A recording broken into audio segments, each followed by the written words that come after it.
محمدا عبده ورسوله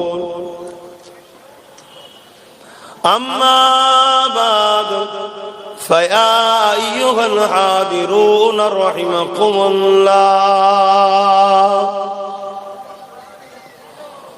قال الله تعالى في كلام المسيح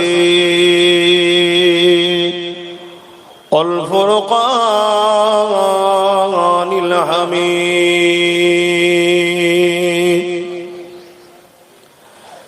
إن الله وملائكته يصلون على النبي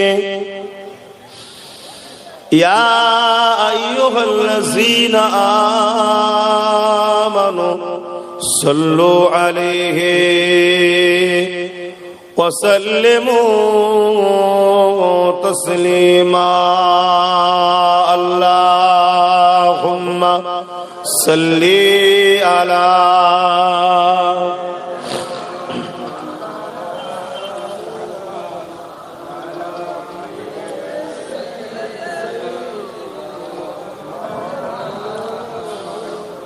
বাদিকটা না দাঁড়িয়ে সামনে আসেন, ভালো লাগবে। সোজাসুজি কথা বলতে ভালো লাগবে।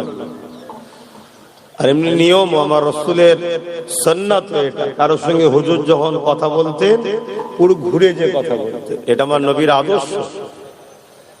মুখোমুখি সামনাসামনি কথা বলা। তাই আপনারা যারা বাদিকে আছেন চেষ্টা করেন আস্তে আস্তে সামনে আসতে, কথা বলতে সুবিধা হবে। আল্লাহুম্মা সাল্লি আলা, জবান খুলে খুলে পড়েন,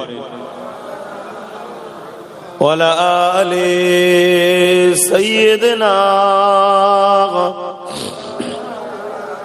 ভাই, আমাদের মাহফিলে এলে হয়তো বিরিয়ানি বা অন্য কিছু দিতে পারবো না, কিন্তু দরুদ শরীফ পড়াচ্ছি, পড়ুন।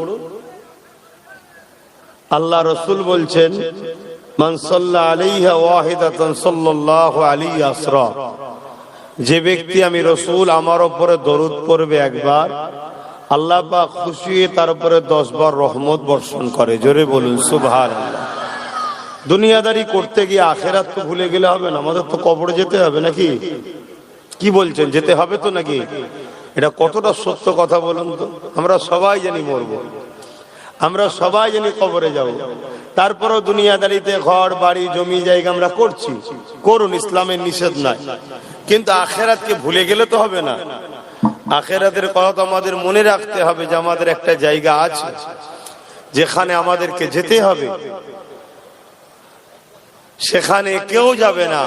ওই কবরে একমাত্র দয়ান নবী, নূর নবী, হায়াতুন নবী তাশরীফ নিয়ে আসবেন। জোরে বলুন সুবহানাল্লাহ। দুনিয়ায় যারা নবীর হবে, কবরে নবী তাদের হবে। জোরে বলুন সুবহানাল্লাহ। একেবারে ছোট করে বলেছি, দুনিয়ায় যারা নবীর হবে, কবরে নবী তাদের হবে। সব করো, কারবার করো, ব্যবসা করো, রাজনীতি করো, দুনিয়াদারি করতে হবে, আল্লাহ পাক পাঠিয়েছে তো। এর মধ্যে দিয়েই শুধু একটা কথা মাথায় রাখতে হবে, আমি ওই কারবার করব না যে কারবার করলে আমার নবী অখুশি হবে। আমি ওই দুনিয়াদারি করব না যে দুনিয়াদারি করলে আমার নবী অখুশি হবে। আমি ওই রাজনীতি করব না যেটা করলে আমার নবী অখুশি হবে। এইভাবে যদি আমরা দুনিয়াদারির মধ্যে থাকতে পারি, তাহলে আমরা দুনিয়াতেও গেনার, আখিরাতেও গেনার হব ইনশাআল্লাহ। তা আসুন জবান খুলে দরুদ পড়েন। আল্লাহুম্মা সাল্লি আলা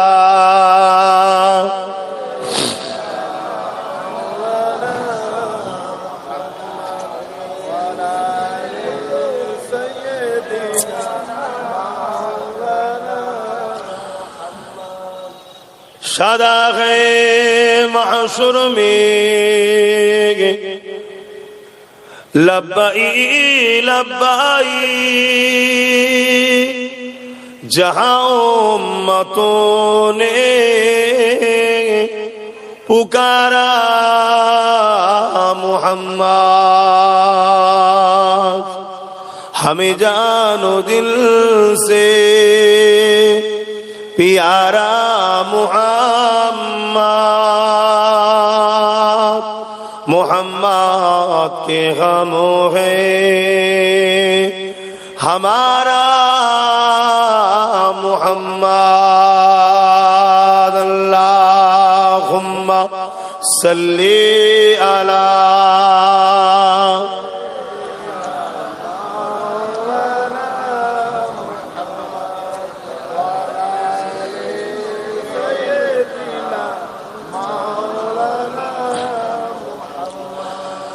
पैगंबरों का रोज़ा दिखा दे खुदाया, दरे मोदद से मिला दे खुदाया, शरबे मुहब्बत पिला दे खुदाया। पैगंबरों का रोज़ा दिखा दे खुदाया। अल्लाहुम्मा सल्ली अला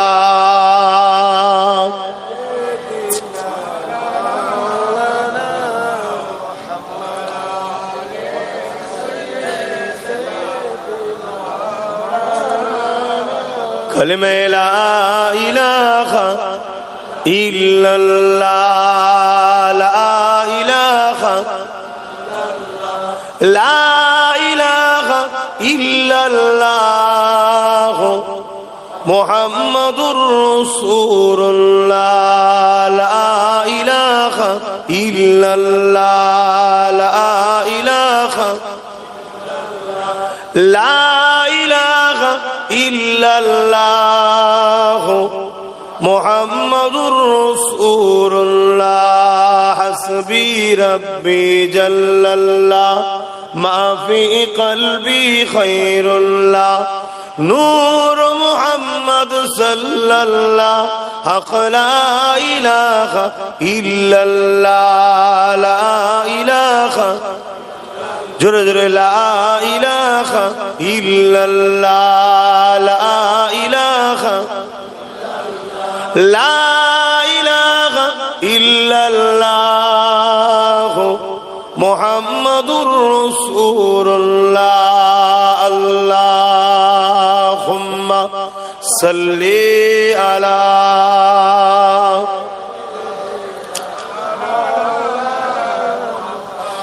वला आले सय्यदना।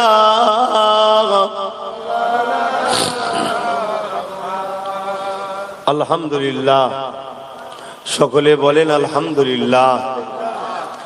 আল্লাহ দরবারে শুকরিয়া, এরকম একটা দুপুরের সময়, আড়াইটার সময়, শীতের বেলায় চাষি মানুষ কম বেশি, তাই তো নাকি?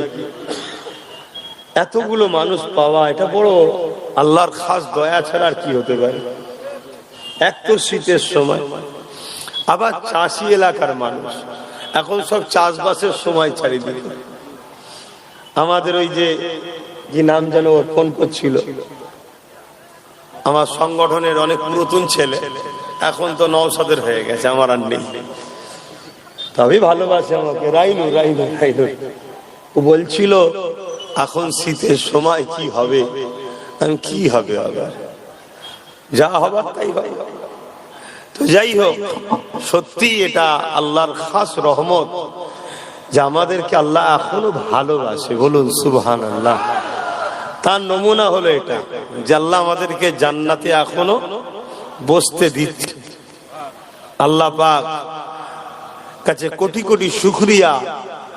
এরকম একটা ফিতনা ফাসাদের সময় চারিদিকে আবার এক শ্রেণীর অশুভ মানুষ ইসলামের ওপরে হিংস্র পশুর ন্যায় ঝাঁপিয়ে পড়েছে।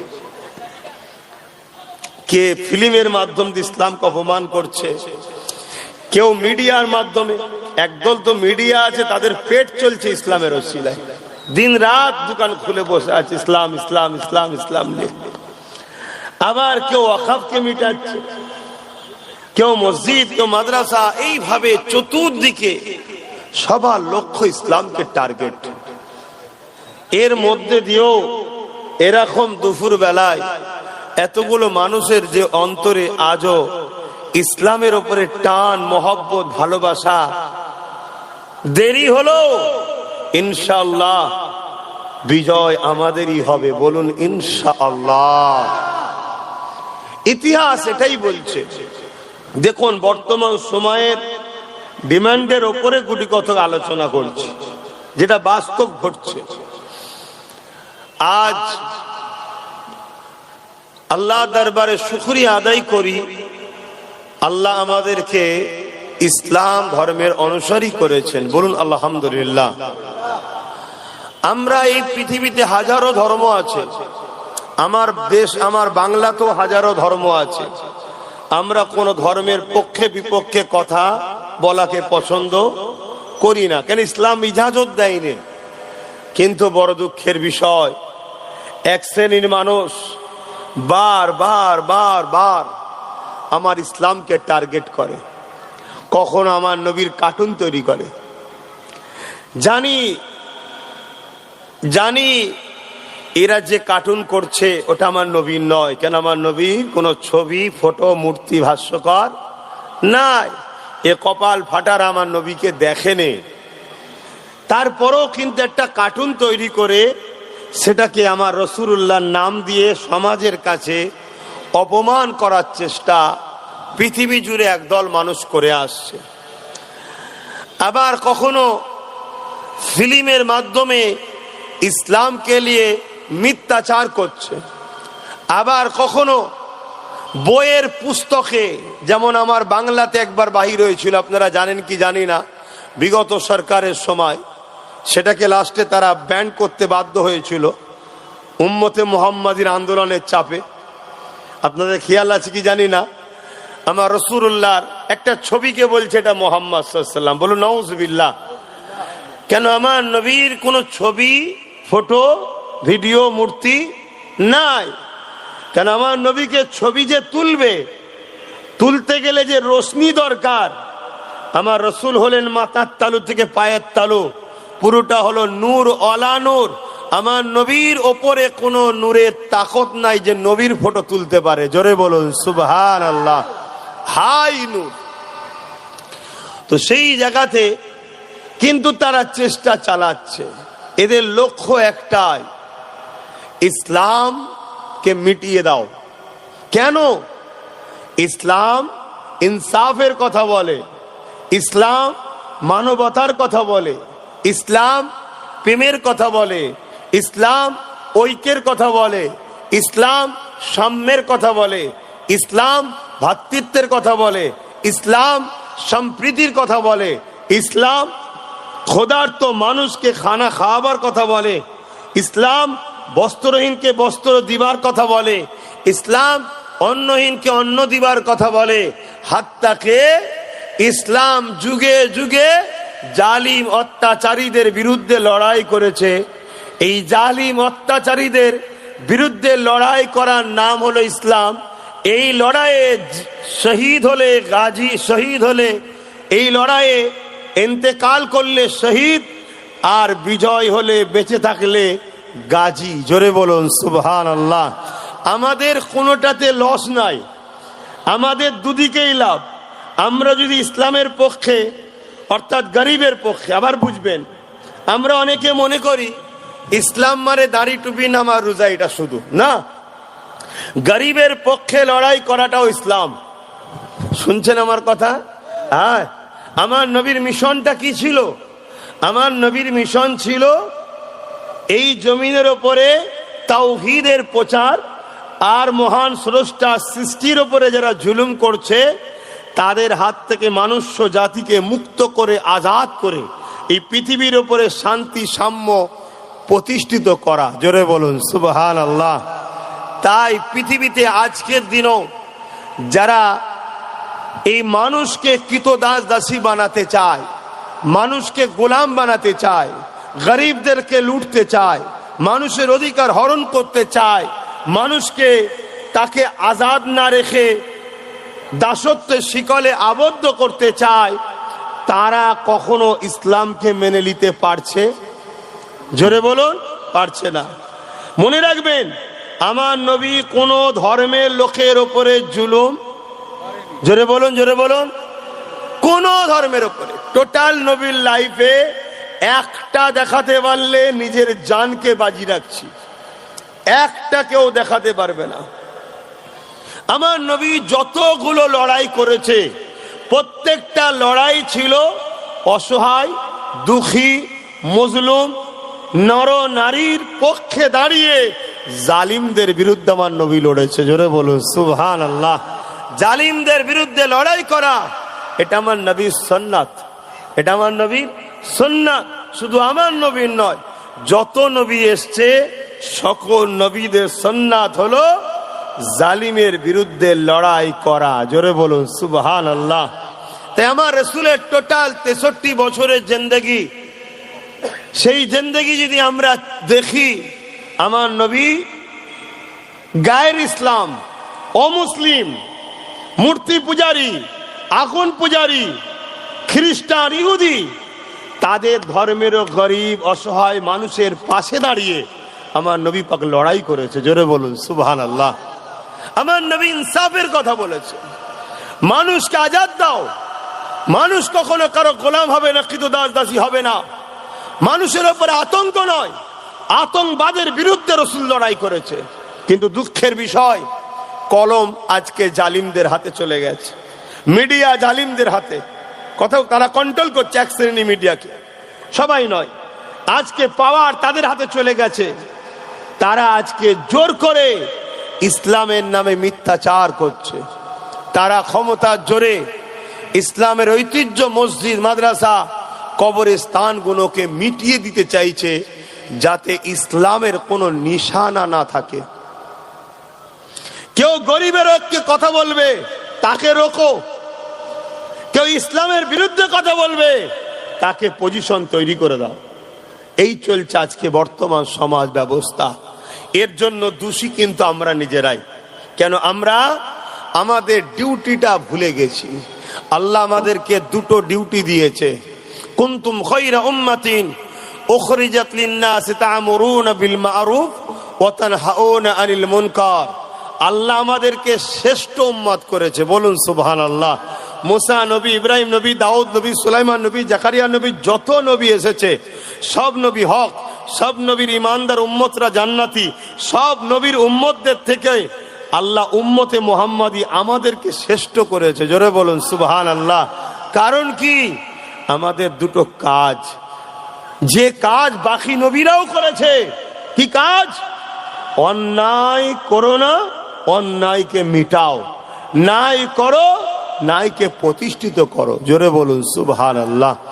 আমার অনেক বাপ ভাইদের মধ্যে, মা বোনেদের মধ্যে অনেক সময় দেখা যায় আমাদের ধারণা এসে গেছে যে আমি অন্যায় করব না, অন্যায়ের বিরোধীও করব না, আমি ন্যায় করব, ন্যায়ের পক্ষে থাকবো।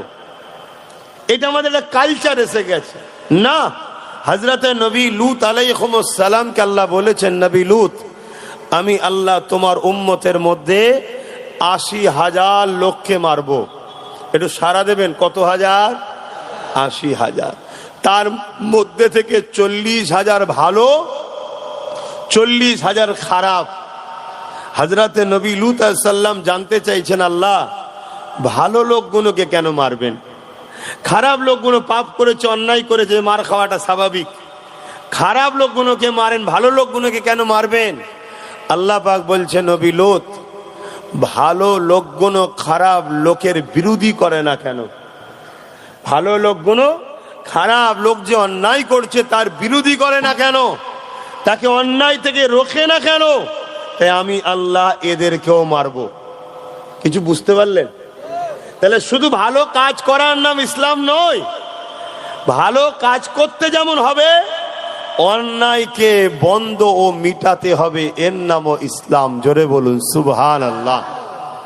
আজ বড় দুঃখ, প্রায় জায়গায় গিয়ে আমি আলোচনা করছি, আবার হয়তো আপনাদের বলছি, শুনেছেন, আজকে ইসলামের মতো একটা ধর্মকে বারবার মিথ্যাচার করা হচ্ছে। বারবার মিথ্যাচার আঘাত দেওয়া হচ্ছে। যেমন আমার বাংলাতে, আমি খুলে বলছি, আপনারা অসুবিধা হচ্ছে না তো? বিজেপির একটা এমএলএ বা কেউ হবে, অর্জুন সিং নাম শুনেছেন? জোরে বলুন। সে নিজে বলছে ইসলামে নাকি রেপ করাটা কোনো খারাপ কাজ নয়। সবাই বললেন না নাউজুবিল্লাহ। আপনাদের কি মনে হয় এই কথাটা কি ইসলামের পক্ষে হলো না বিরুদ্ধে? সত্য কথা বলছে না মিথ্যা বলছে? ইসলামে রেপ করা কি খারাপ কাজ নয়? এটা হ্যাঁ কিনা বলুন। কিন্তু এই মেসেজটা পুরো বাংলার বাইরে সব জায়গায় ছড়িয়ে গেল। আজ আমাদেরকে অমুসলিম মা বোনেরা খারাপ নজরে দেখবে না? কি ধর্ম রে? কিন্তু অথচ ইসলামই একমাত্র ধর্ম যে ধর্ম নারীকে এত সম্মান দিয়েছে, ইসলামের মোকাবেলায় দ্বিতীয় আসার কারো সাহসও নাই। জোরে বলুন সুবহানাল্লাহ। এই কিছুদিন আগে দেখছিলাম কোন এক জায়গার বাবা, সে বলছে নারী হলো খেলার জিনিস, নারী হলো আনন্দ মজা করার জিনিস, আর ইসলাম আল জান্নাতু তাহতা আকদামুল উম্মাহাত, ইসলাম বলছে নারীর পায়ের তলাতে প্রত্যেকটা পুরুষের জান্নাত, অর্থাৎ প্রতিটা সন্তানের জান্নাত তার মায়ের পায়ের তলায়। সন্তান পুরুষ, মা হলো নারী। জোরে বলুন সুবহানাল্লাহ, আরো জোরে বলুন সুবহানাল্লাহ। ভাবেন যে ইসলাম নারীকে এত সম্মান দিয়েছে, ১৫০০ বছর আগে নারীদেরকে জ্যান্ত পুঁতে দেওয়া হতো। যারা পুতত তারা কেউ এক আল্লাহ মানত না, যারা পুতত তারা কেউ এক আল্লাহ মানত না। তারা নারীদেরকে নিজের বাবা জ্যান্ত পুঁতে দিত। ইসলাম এসে তাদেরকে সম্মান দিল কতটা? মায়ের পায়ের তলাতে জান্নাত। এবং রসুল বললেন কারো ঘরে যদি প্রথম কন্যা সন্তান হয়, এর মানে ওই নারীর বাবাকে কন্যা সন্তান দিয়ে মহান স্রষ্টা জান্নাতের মেসেজ দিচ্ছে। জোরে বলুন সুবহানাল্লাহ। তাহলে নারীর সম্মান ইসলাম দিচ্ছে না, দেয়নি? আর কত দিয়েছে? যদি সারা দিন রাত নারীলে আলোচনা করি সময় শেষ হয়ে যাবে, শেষ হবে না। আল্লাহ নবী বলেছেন কারো ঘরে যদি পরপর 3টে নারী সন্তান হয়, ওই 3 নারীর বাবা যদি নারীকে সুন্দরভাবে লালন পালন করে বিবাহ দিয়ে দেয়, আমি রাসূলুল্লাহ বলছি 3 নারীর আব্বা আর আমি রাসূল আল্লাহর জান্নাতে পাশাপাশি থাকবো। জোরে বলুন সুবহানাল্লাহ। এরকম একটা পবিত্র নারীদের অধিকার দেওয়া, সম্মান দেওয়া ধর্মকে পশ্চিম বাংলাতে অর্জুন সিং বিজেপির একটা নেতা প্রকাশ্য বলছে ইসলামে নাকি রেপ করাটা পাপ নয়। এর বিরুদ্ধে এত কেস হওয়ার পরও এই পশ্চিম বাংলা সরকার কি তাকে অ্যারেস্ট করেছে? অর্জুন সিংকে অ্যারেস্ট করেছে কি? জোরে বলুন। অ্যারেস্ট হওয়া দরকার ছিল না? জোরে বলুন। আজকে মমতার মতো চোরের বিরুদ্ধে কেউ বললে তাকে অ্যারেস্ট করে, আর ইসলামের মতো পবিত্র ধর্মের বিরুদ্ধে এত বড় আঘাত দিল, তাকে অ্যারেস্ট কি মমতার পুলিশ করেছে? কেন করলো না? তাহলে এরা যে ভাই বোন সেটিং এ আছে এটা বুঝতে আমাদের বাকি। ও ইসলামের বিরুদ্ধে, ইও একটু বলুন বিরুদ্ধে। খুব ভালো করে বোঝেন। আজ যদি মোদির বিরুদ্ধে বলা হয় যে মোদি দেশের সম্পদকে বিক্রি করে দিচ্ছে, দেশকে নষ্ট করে দিচ্ছে, ভোট চুরি করছে, তাহলে কিন্তু তার জেল হবে।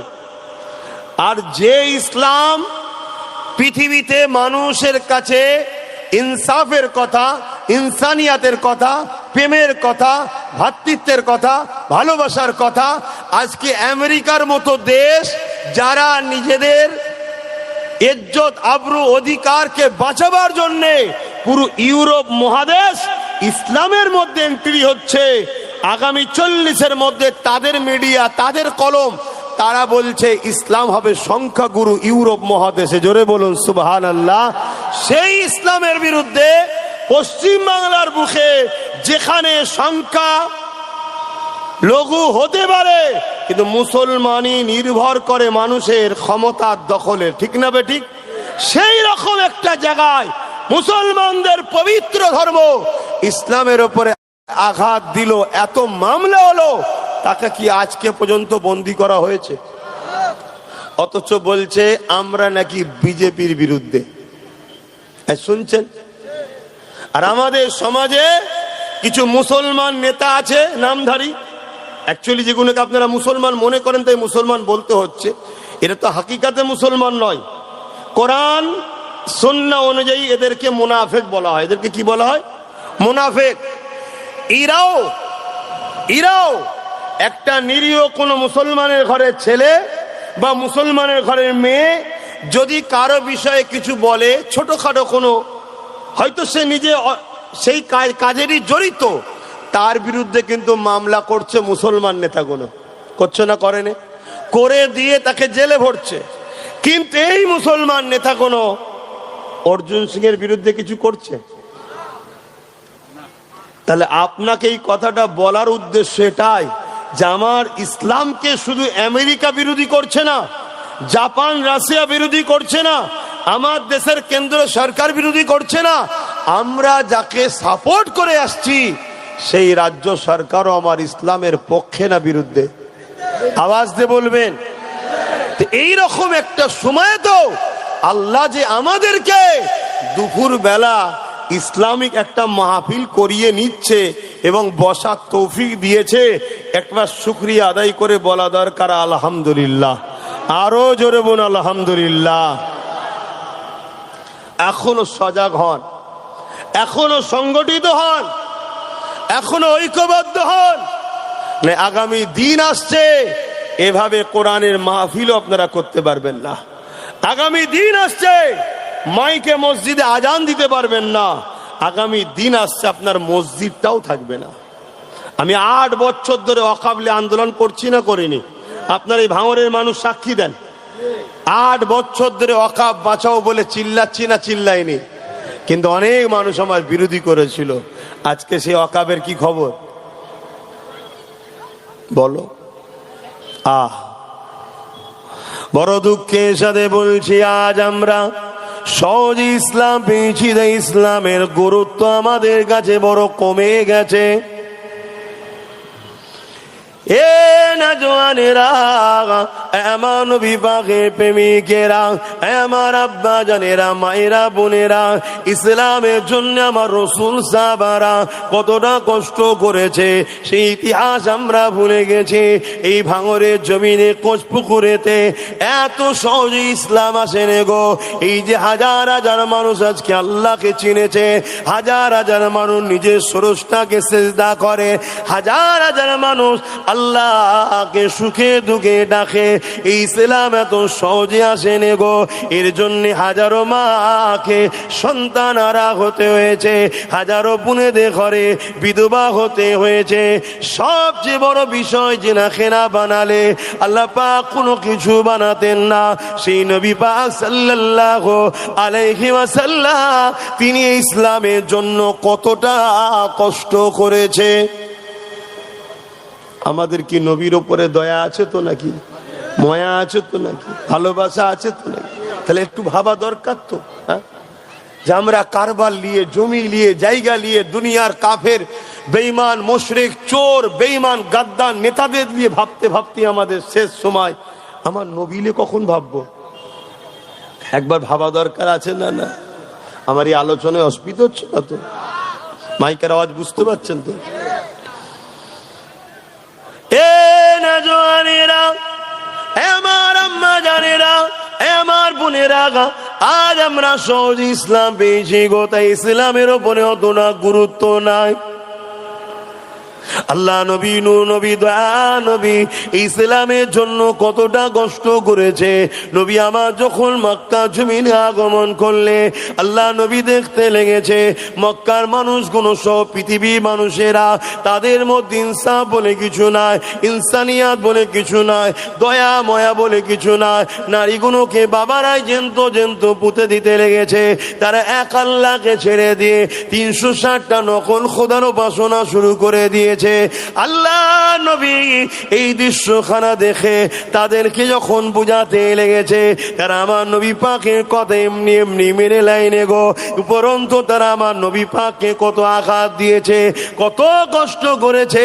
আল্লাহ নবীর জীবন ইতিহাস দেখলে দেখা যায়, মক্কা জমিনে নবী আমার যখন জালিম অত্যাচারীদের সামনে নবী আমার ইনসাফের কথা, তাওহীদের কথা, রিসালাতের কথা, মানবতার কথা, প্রেমের কথা যখন বলে, ওই সময় তা বুঝে লাগিয়েছে আমার নবী পাকের সঙ্গে বিয়াদবি পর্যন্ত করে ফেলে।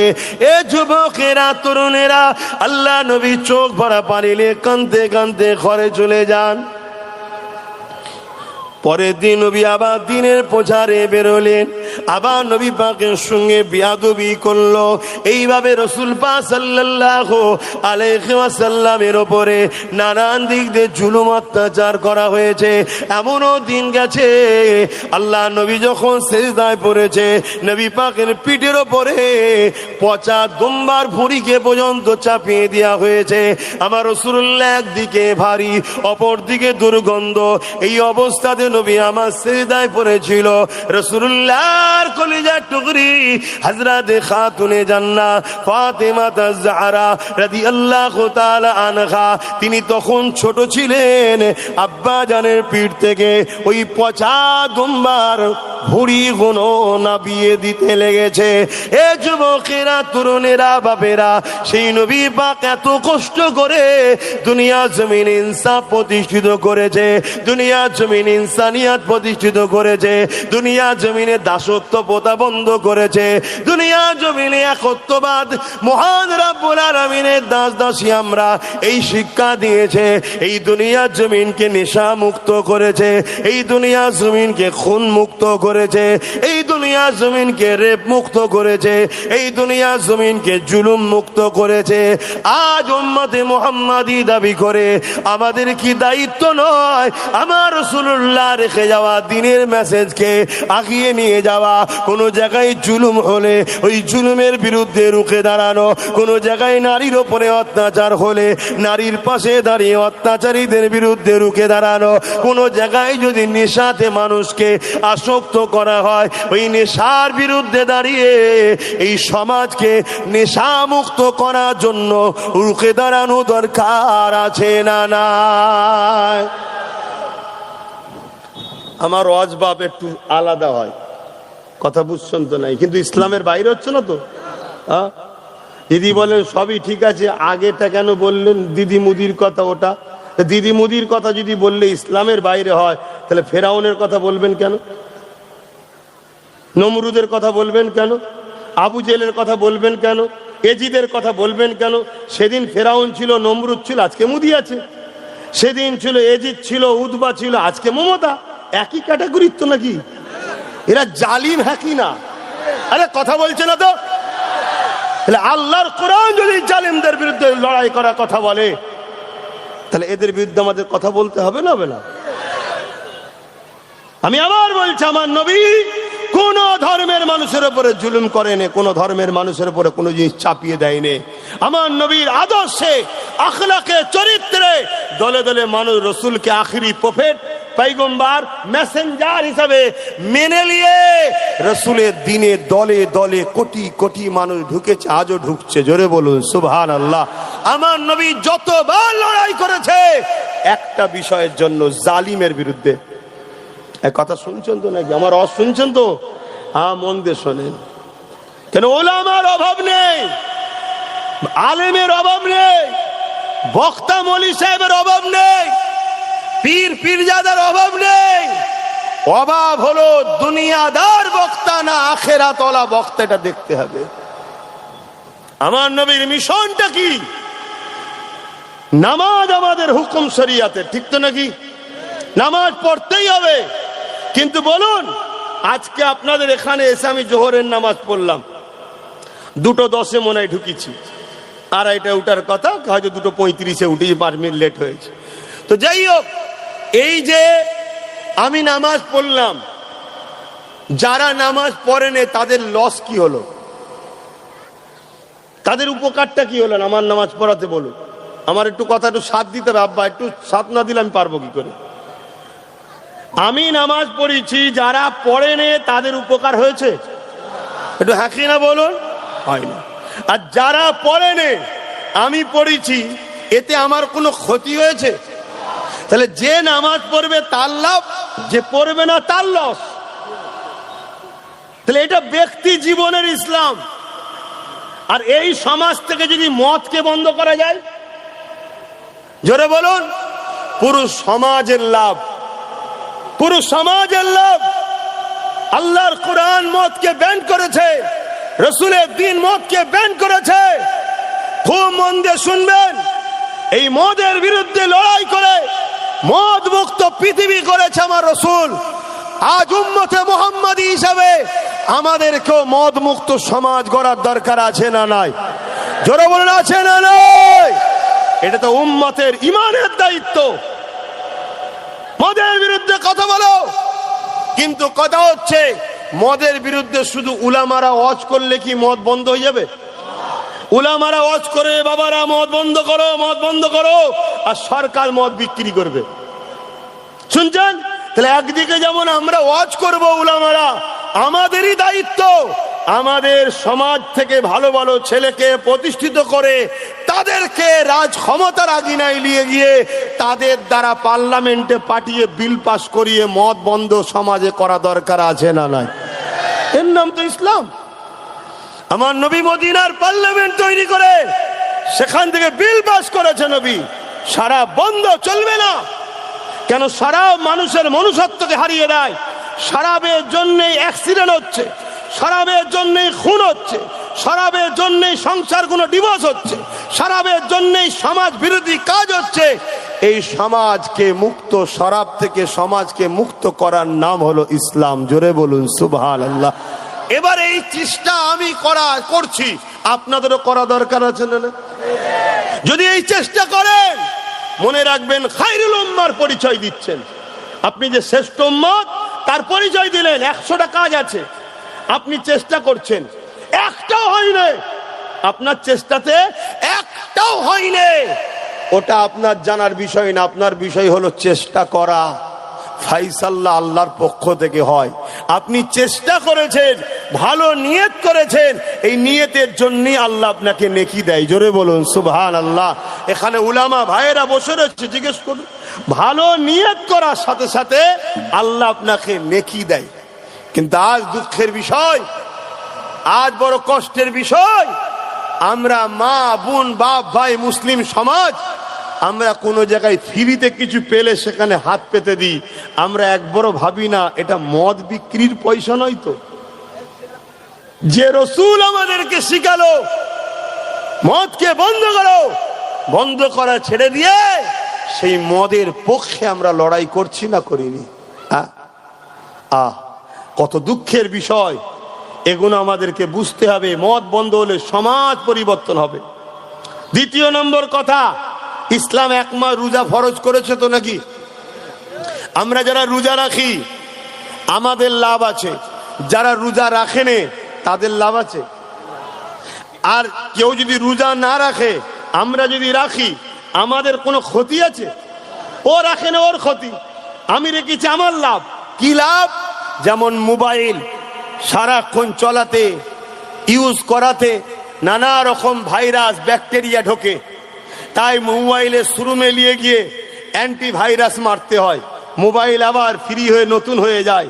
এই 11 মাস ধরে আমরা নানা রকম খাদ্য খাই, খাদ্যর মধ্যে ধুলো বালি ব্যাড ব্যাকটেরিয়া জাম অনেক কিছু ঢোকে পেটের মধ্যে, যেটা শরীরের জন্য হানিকারক ক্ষতিকারক। আল্লাহ রোজাটাকে অ্যান্টিভাইরাস করেছে। 1 মাস রাখো, পুরো শরীরকে আল্লাহ আপডেট করে পুরো ক্লিন পরিষ্কার আবার 1 বছর জন্য সুন্দর করে দেয়। জোরে বলুন সুবহানাল্লাহ। আরো চিৎকার দিয়ে বলুন সুবহানাল্লাহ। ইসলাম কত সুন্দর ধর্ম দেখুন। কিন্তু প্রশ্ন এই জায়গায়, রোজা আমি রাখলে আমার লাভ, আপনি না রাখলে আমার ক্ষতি নয়, আপনার ক্ষতি। কিন্তু এতে সমাজের কি লাভ আছে রোজা আমি রাখলে? বলুন, সমাজের তো কিছু লাভ নয়। কিন্তু সমাজকে যদি ঘুষ মুক্ত করা যায়, বলেন সমাজের লাভ আছে না নাই? ইসলাম ঘুষের পক্ষে না বিরুদ্ধে? জোরে বলুন, জোরে বলুন। ইসলাম ঘুষ মুক্ত সমাজ গড়েছে রসুল আমার। রসুল ঘুষকে বন্ধ করেছে। আমার আলোচনা অসুবিধা হচ্ছে না তো? কেন আপনাদের কি শোনা অভ্যাস, এখন কি শোনাচ্ছি আমি? হ্যাঁ, ইসলাম ঘুষ মুক্ত সমাজ গড়েছে। এ যুবক, ঘুষ থাকার জন্য সমাজে কত ক্ষতি হচ্ছে শোনো। ঘুষ থাকার জন্য উপযুক্ত ছেলেরা চাকরি পাচ্ছে না। ঘুষ থাকার জন্য অনুপযুক্ত ছেলেরা চাকরি পাচ্ছে মোটা মোটা টাকা দিয়ে। ঘুষ থাকার জন্য মেডিকেলে উপযুক্ত লোক চাকরি পাচ্ছে না, অনুপযুক্ত লোক মেডিকেলে চাকরি পাচ্ছে। কালকে আপনি যাচ্ছেন চিকিৎসার জন্য, আপনার উচিত ছিল একটা অপারেশন, সেখানে ডাক্তার কিডনি কেটেই বিক্রি করে দিচ্ছে, আপনি মারা যাচ্ছেন। কেন? অনুপযুক্ত লোক ডাক্তার হয়েছে ঘুষ টাকার জন্য। তাহলে ঘুষটা যদি বন্ধ হতো তাহলে সমাজের মানুষ চিকিৎসাতে নিরাপদ থাকতো না, থাকতো না। ইসলাম যেমন নামাজ শিখিয়েছে, ইসলাম যেমন রোজার কথা বলেছে, ইসলাম যেমন দাড়ি টুপির কথা বলেছে, ইসলাম যেমন হজের কথা বলেছে, ইসলাম যেমন মালদারদের জাকাতের কথা বলেছে, ঠিক তেমন ইসলাম নেশা মুক্ত সমাজের কথা বলেছে, ইসলাম ঘুষ মুক্ত সমাজের কথা বলেছে। এ যুবকেরা, তরুণেরা, বাপেরা, তাই বলে দিয়ে যাই, চেষ্টা আমাদেরকে করতে হবে। আজ চেষ্টা করো, আল্লাহ বা একদিন বিজয় দেবে, একদিন কামিয়াবি দেবে। তোমার চেষ্টার জন্য আল্লাহ খুশি হয়ে যাবে। দুনিয়াতেও তোমাকে ইজ্জতওয়ালা করবে, পরকালেও তোমাকে আল্লাহ শানওয়ালা করবে। এ নওজওয়ানেরা, তরুণেরা, কিন্তু আজ বড় দুঃখের বিষয়, হুকুমত যদি নিজেই শরাব বিক্রি করে, হুকুমত যদি নিজেই ঘুষ খায়, তাহলে মনে রাখতে হবে এই সমাজ তখন ধ্বংসের দিকে যাচ্ছে। এ নওজওয়ানেরা, আরো একটা কথা বলে যায়, এই রকম সমাজ বিরোধী, এই রকম মানবতা বিরোধী, এই রকম হুকুমতকে যদি কোন আলেম পক্ষপাতিত্ব করে, তাহলে জেনে নিতে হবে ওই আলেমের ঈমানটা নষ্ট হয়েছে, না হয় কোনোদিন করতে পারে না। আর একটু এগিয়ে যায়, যেমন আমরা দেখেছি কুকুর কিন্তু ঘাস খায় না, খায় কি? কিন্তু কখনো কখনো কুকুর গাছের পাতা খায় না, খায় না? হ্যাঁ, জোরে বলে, কখন খায়?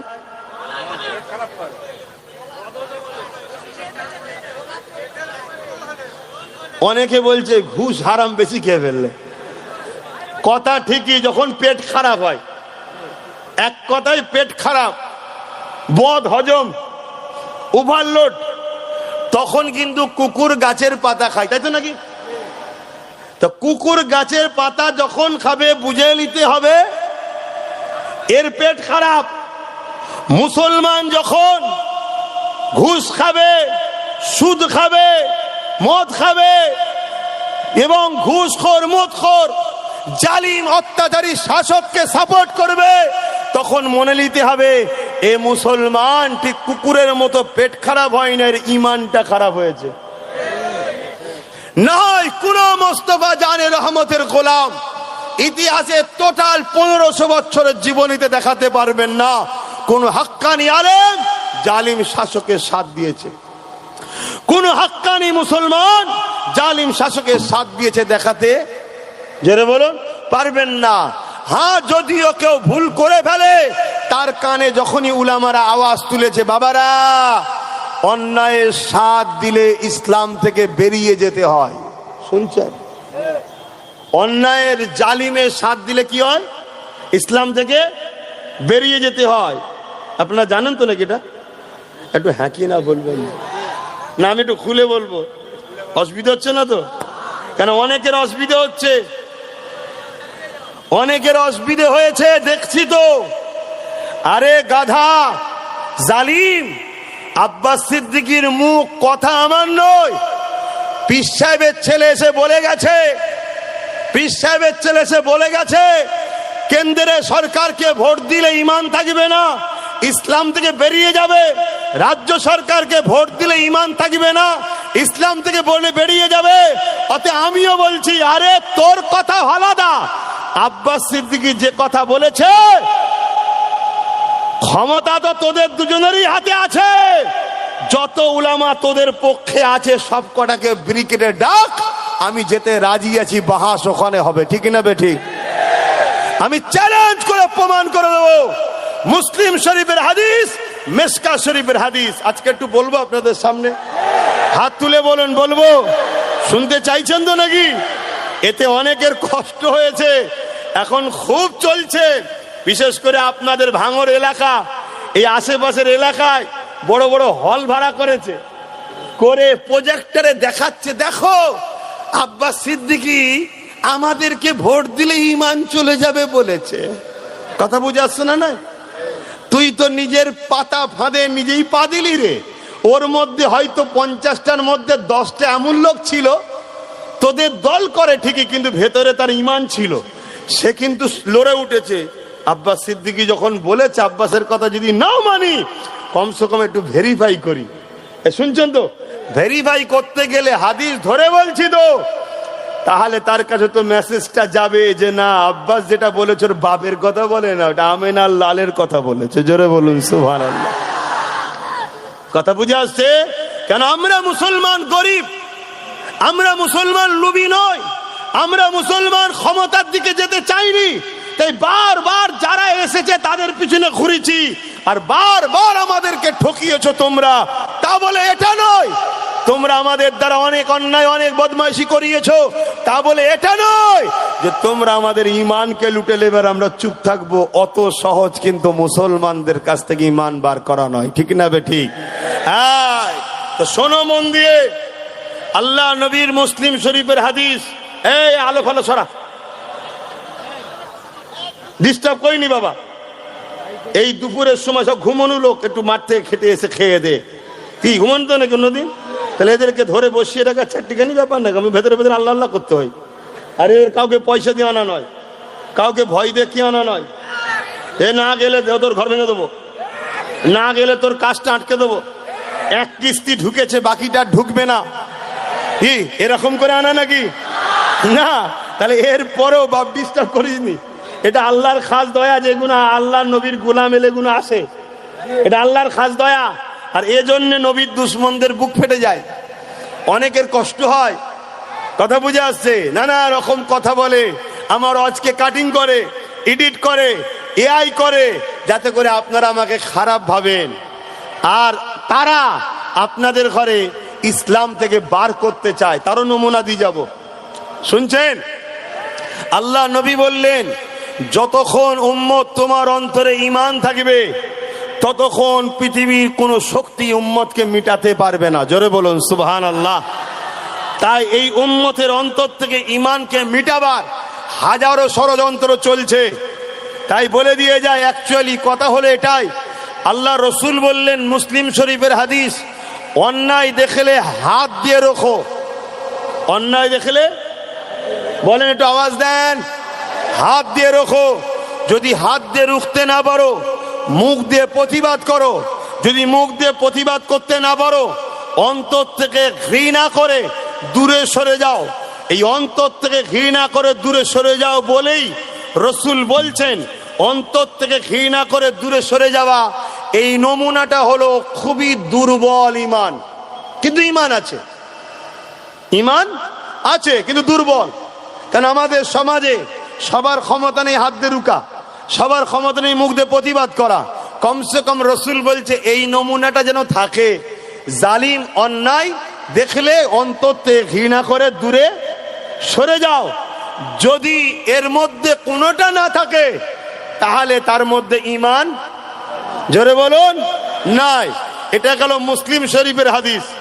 মেশকা শরীফের হাদিস শুনছেন? মেশকা শরীফের হাদিস, আল্লাহ নবী বলছেন, কেউ জালিম, মন দিয়ে শুনবেন, উত্তর নেবো কিন্তু, কেউ জালিম জানার পরেও যদি তার সাথ কেউ দেয় তাকে শক্তিশালী করার জন্য, আল্লাহ রসুল বলছে সে ইসলাম থেকে ওই মুসলমান বেরিয়ে যায়। শুনছেন আমার কথা? বুঝতে পেরেছেন কি? কেউ জালিম, উদাহরণস্বরূপ আমি জানতে চাইছি, আমার দেশের প্রধানমন্ত্রী জুলুম করছে না করে না? আওয়াজ দিয়ে বলুন জালিম হ্যাঁ কি না? কারা কারা জালিম মানেন একটু হাত তুলে দেখাবেন। এই হাত সত্য তো না আমার সামনে খুশি? হ্যাঁ, হাত নামান। তাহলে আপনারা নিজেরাই সাক্ষী দিচ্ছেন কেন্দ্র সরকার জালিম, তো জালিম জানার পরেও রসুল বলছেন কেউ যদি তাকে এই নিয়েতে সাপোর্ট করে যাতে সে শক্তিশালী হয়, আল্লাহ রসুল বলছে সে ইসলাম থেকে বেরিয়ে যাবে। তাহলে কোন মুসলমান কেন্দ্র সরকারকে ভোট দিতে পারবেন? যদি দেন রাসূলুল্লাহর কথা অনুযায়ী ইসলাম থেকে, জোরে বলুন, বেরিয়ে যাবে। তাহলে আমি জানতে চাইছি, একদম দিল থেকে বলবেন, ঘাবড়াবার কিছু নেই, আল্লাহ ছাড়া কাউকে ভয় করবেন না। আমার রাজ্য সরকার জালিম হ্যাঁ কি না? কারা মানেন হাত তুলে দেখান। একমত তো? আমিও জানি ও বিরাট বড় জালিম। সব থেকে বড় জালিম হলো বিশ্বাসঘাতক, চিটিংবাজ। আমাদেরকে বলেছিল আন্দোলন করতে হবে না, আমি থাকতে ওয়াকফ যেতে দেবো না, কিন্তু গাদ্দার বিজেপির সঙ্গে সেটিং হয়ে বলল এক হয়ে গেছে। করেছে না করে না? আপনারা শুনেছেন তো নাকি? তাহলে এটা একটা জুলুম না জুলুম নয়? আমার মসজিদের মতো সম্পদ, কবরস্থানের মতো সম্পদ, ঈদগার মতো সম্পদ, খানকার মতো সম্পদ আজকে কেন্দ্র সরকার লুটছে, আর এও তার সাথে এক হয়ে ওয়াকফকে, আইনকে মেনে নিয়েছে, ঠিক তো নাকি? তারপরে তামান্না মতো ছোট বোনকে বোম মেরে মেরে ফেললো। তারপরে ওবিসি মুসলমানদের চাকরি ফাকরি শেষ করে দিল। তারপরে বলেছে কোরআন শেষ হয়ে যাবে, আমার উন্নতি শেষ হবে না। এই কথাটা জালিম না জালিম নয়? তারপরে আরো কথা বলছি শোনেন, আপনাদের ঘরে প্রসাদ খাইয়ে কাফের বানাতে চেয়েছে না চাইনে? রেশনের মাধ্যমে প্রসাদ খাইয়েছে না খাইনি? কেন নবী বলেছে ঈমান থাকলে হারাতে আমাদেরকে কেউ পারবে না। তা এ বেঈমান আমাদেরকে প্রসাদ খাইয়ে বেঈমান বানাতে চেয়েছে, যাতে করে এরা যখন আমাদেরকে মারবে আমরা জিততে না পারি। তাহলে বলুন, রাসূলুল্লাহর হাদিস জালিম জানার পরেও কোন মুসলমান যদি তাকে সাথ দেয়, তাকে ভোট দেয়, মানে সাপোর্ট করে, ভোট দেওয়া মানে কি সাপোর্ট করা তো নাকি? জোরে বলেন, রাসূলুল্লাহর হাদিস অনুযায়ী সে ইসলামে থেকে বেরিয়ে যায়। তাহলে আজকে বলুন, রাজ্য সরকারকে জালিম জানার পরেও এই জালিমকে কোন মুসলমান যদি ভোট দেয়, সে ইসলাম থেকে বেরোবে না বেরোবে না? হাত তুলে বলুন, একমত তো নাকি? একমত তো? তাহলে আমার একটা শেষ কথা আপনাদের কাছে, অন্যদিকে যাচ্ছি, আমি অন্যদিকে যাচ্ছি। এই কথাগুলোকে কেটে নিয়ে যে কোনো একটা বুজুর্গর সঙ্গে আমার কথাকে সেটিং করেছে। তিনি বলেছিল সাথ দিয়া যাবে, আর আমি বলছি ঈমান চলে যাবে, কত ইসলাম থেকে বেরিয়ে যাবে। অ্যাকচুয়ালি তিনি বলেছে কবে? যখন এই সব মুখোশগুলো খুলে এই সব মুখগুলো দেখায়নি, যখন বলেন কোরআন শেষ হয়ে যাবে, যখন এরম গাদ্দারি করেন, প্রথম প্রথম যখন আসছিল 10,000 মাদ্রাসা দেবো, এটা দেবো, ওটা দেবো, সেটা দেবো বলেছিল না, তখন তিনি বলেছিলেন যে একে সাথ দেওয়া দরকার। আরে কোন জায়গায় যদি কেউ বলে মসজিদের জন্য টাকা দাও, আপনি দেবেন না? দেবেন না। কিন্তু যখন জেনে যাবেন মসজিদের টাকায় সে মদ খাচ্ছে, চাপ দেবেন? তাহলে এই প্রথম বলা তো খারাপ নয় যে দাও, তাকে তো ভালো মনে করে বলেছে, দিয়েছে। কিন্তু আজ যখন জানা গেছে, ওরে শয়তান, তুই তো ঘুমটার মধ্যে একটা ইবলিশ শয়তান বসেছিলিস, আজ সাথ দিয়া যেতে পারে। এবার যদি দেয় রাসূলুল্লাহর হাদিস অনুযায়ী ইসলাম থেকে, জোরে বলুন, এটা আমার নবীর কথা বলেছি। এতে অনেক মুসলমানের ঘরের ছেলের গরম হয়েছে, তারা সব বাইট দিচ্ছে, তোর গরম কেটে যাবে, তুই মন না শুধু একবার কবরে যখন ঢুকাবে তখন বুঝবি যে কি সর্বনাশ করেছি। শুনছেন তো নাকি? আমি এখন জানতে চাইছি শেষ কথা, যদি কেউ মসজিদ, মাদ্রাসা, কবরস্থান কোরআনের বিরোধী করে, তার ঈমান থাকবে? জোরে বলুন, থাকবে? আর তাকে যদি কেউ শক্তিশালী করে, তাহলে তার ঈমান থাকবে? একজন অমুসলিম কোরআন মানে নে, কিন্তু কোরআনের বিরোধী করে নে। একজন আদিবাসী কোরআন মানে নে, কোরআনের বিরোধী করে নে। একজন হিন্দু কোরআন মানে নে, কোরআনের বিরোধী করে নে। একজন সাঁওতাল কোরআন মানে নে, কোরআনের বিরোধী করে নে। মানুষ হিসাবে বাপ আদমের সন্তান তারা আমরা মিলেমিশে থাকবো, ইসলাম ইজাজত দিয়েছে। কিন্তু বিরোধী করার রাইট নয়। বিরোধী যে করবে তার সঙ্গে মিশা চলবে। আমার কথা বুঝতে পেরেছে? তাহলে আমাদের লড়াই হিন্দুদের বিরুদ্ধে নয়, আদিবাসী সাঁওতাল বাগদি দুলে কার বিরুদ্ধে নয়, আমাদের বিরুদ্ধে তাদের যারা ক্ষমতার জোরে ইসলামের বিরোধী করছে, মসজিদ মাদ্রাসাকে মিটাতে চাইছে।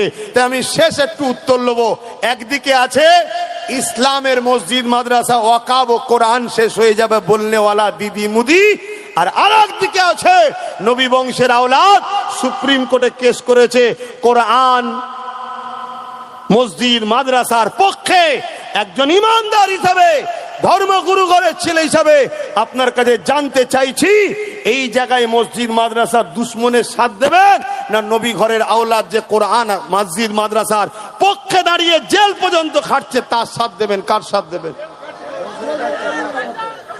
কথা মাথা ঢুকেছে? আমি ওপেন বলে যাচ্ছি, এটা আমার ডিউটি আপনাদেরকে সজাগ করানো। আপনি নেবেন কি না নেবেন সম্পূর্ণ আপনার ব্যাপার, আর আপনার থেকে কৈফিয়ত দেবে আল্লাহ, আমার ব্যাপার নয় এখানে। কথা বুঝে আসছে? কিন্তু আমাকে আল্লাহ ধরবেন, তুমি হক কথা বলুনি কেন? তাহলে একদিকে ইসলাম বিদ্বেষী জালিমরা রয়েছে, আর একদিকে নবী বংশের আওলাদ ওপেন বলে যাচ্ছি নওশাদ সিদ্দিকী রয়েছে। আপনারা কার সাথে আছেন? কার সাথে আছেন জানতে চাইছি। এটা ইমানি দায়িত্ব আছে না নাই? এবারে আপনাকে বলবে যে সব ঠিক আছে, জলসায় এসে এসব কথা বলবে কেন? বলতে পারে না? পারে না? যারা বলবে তাদের উদ্দেশ্য করে আমার মেসেজ, ওই দিন জলসায় এসে বসা বন্ধ হয়ে যাবে যেদিন আমার ধর্মীয় পবিত্র ইফতারকে পার্টির নামে রাজনীতি করা বন্ধ হবে।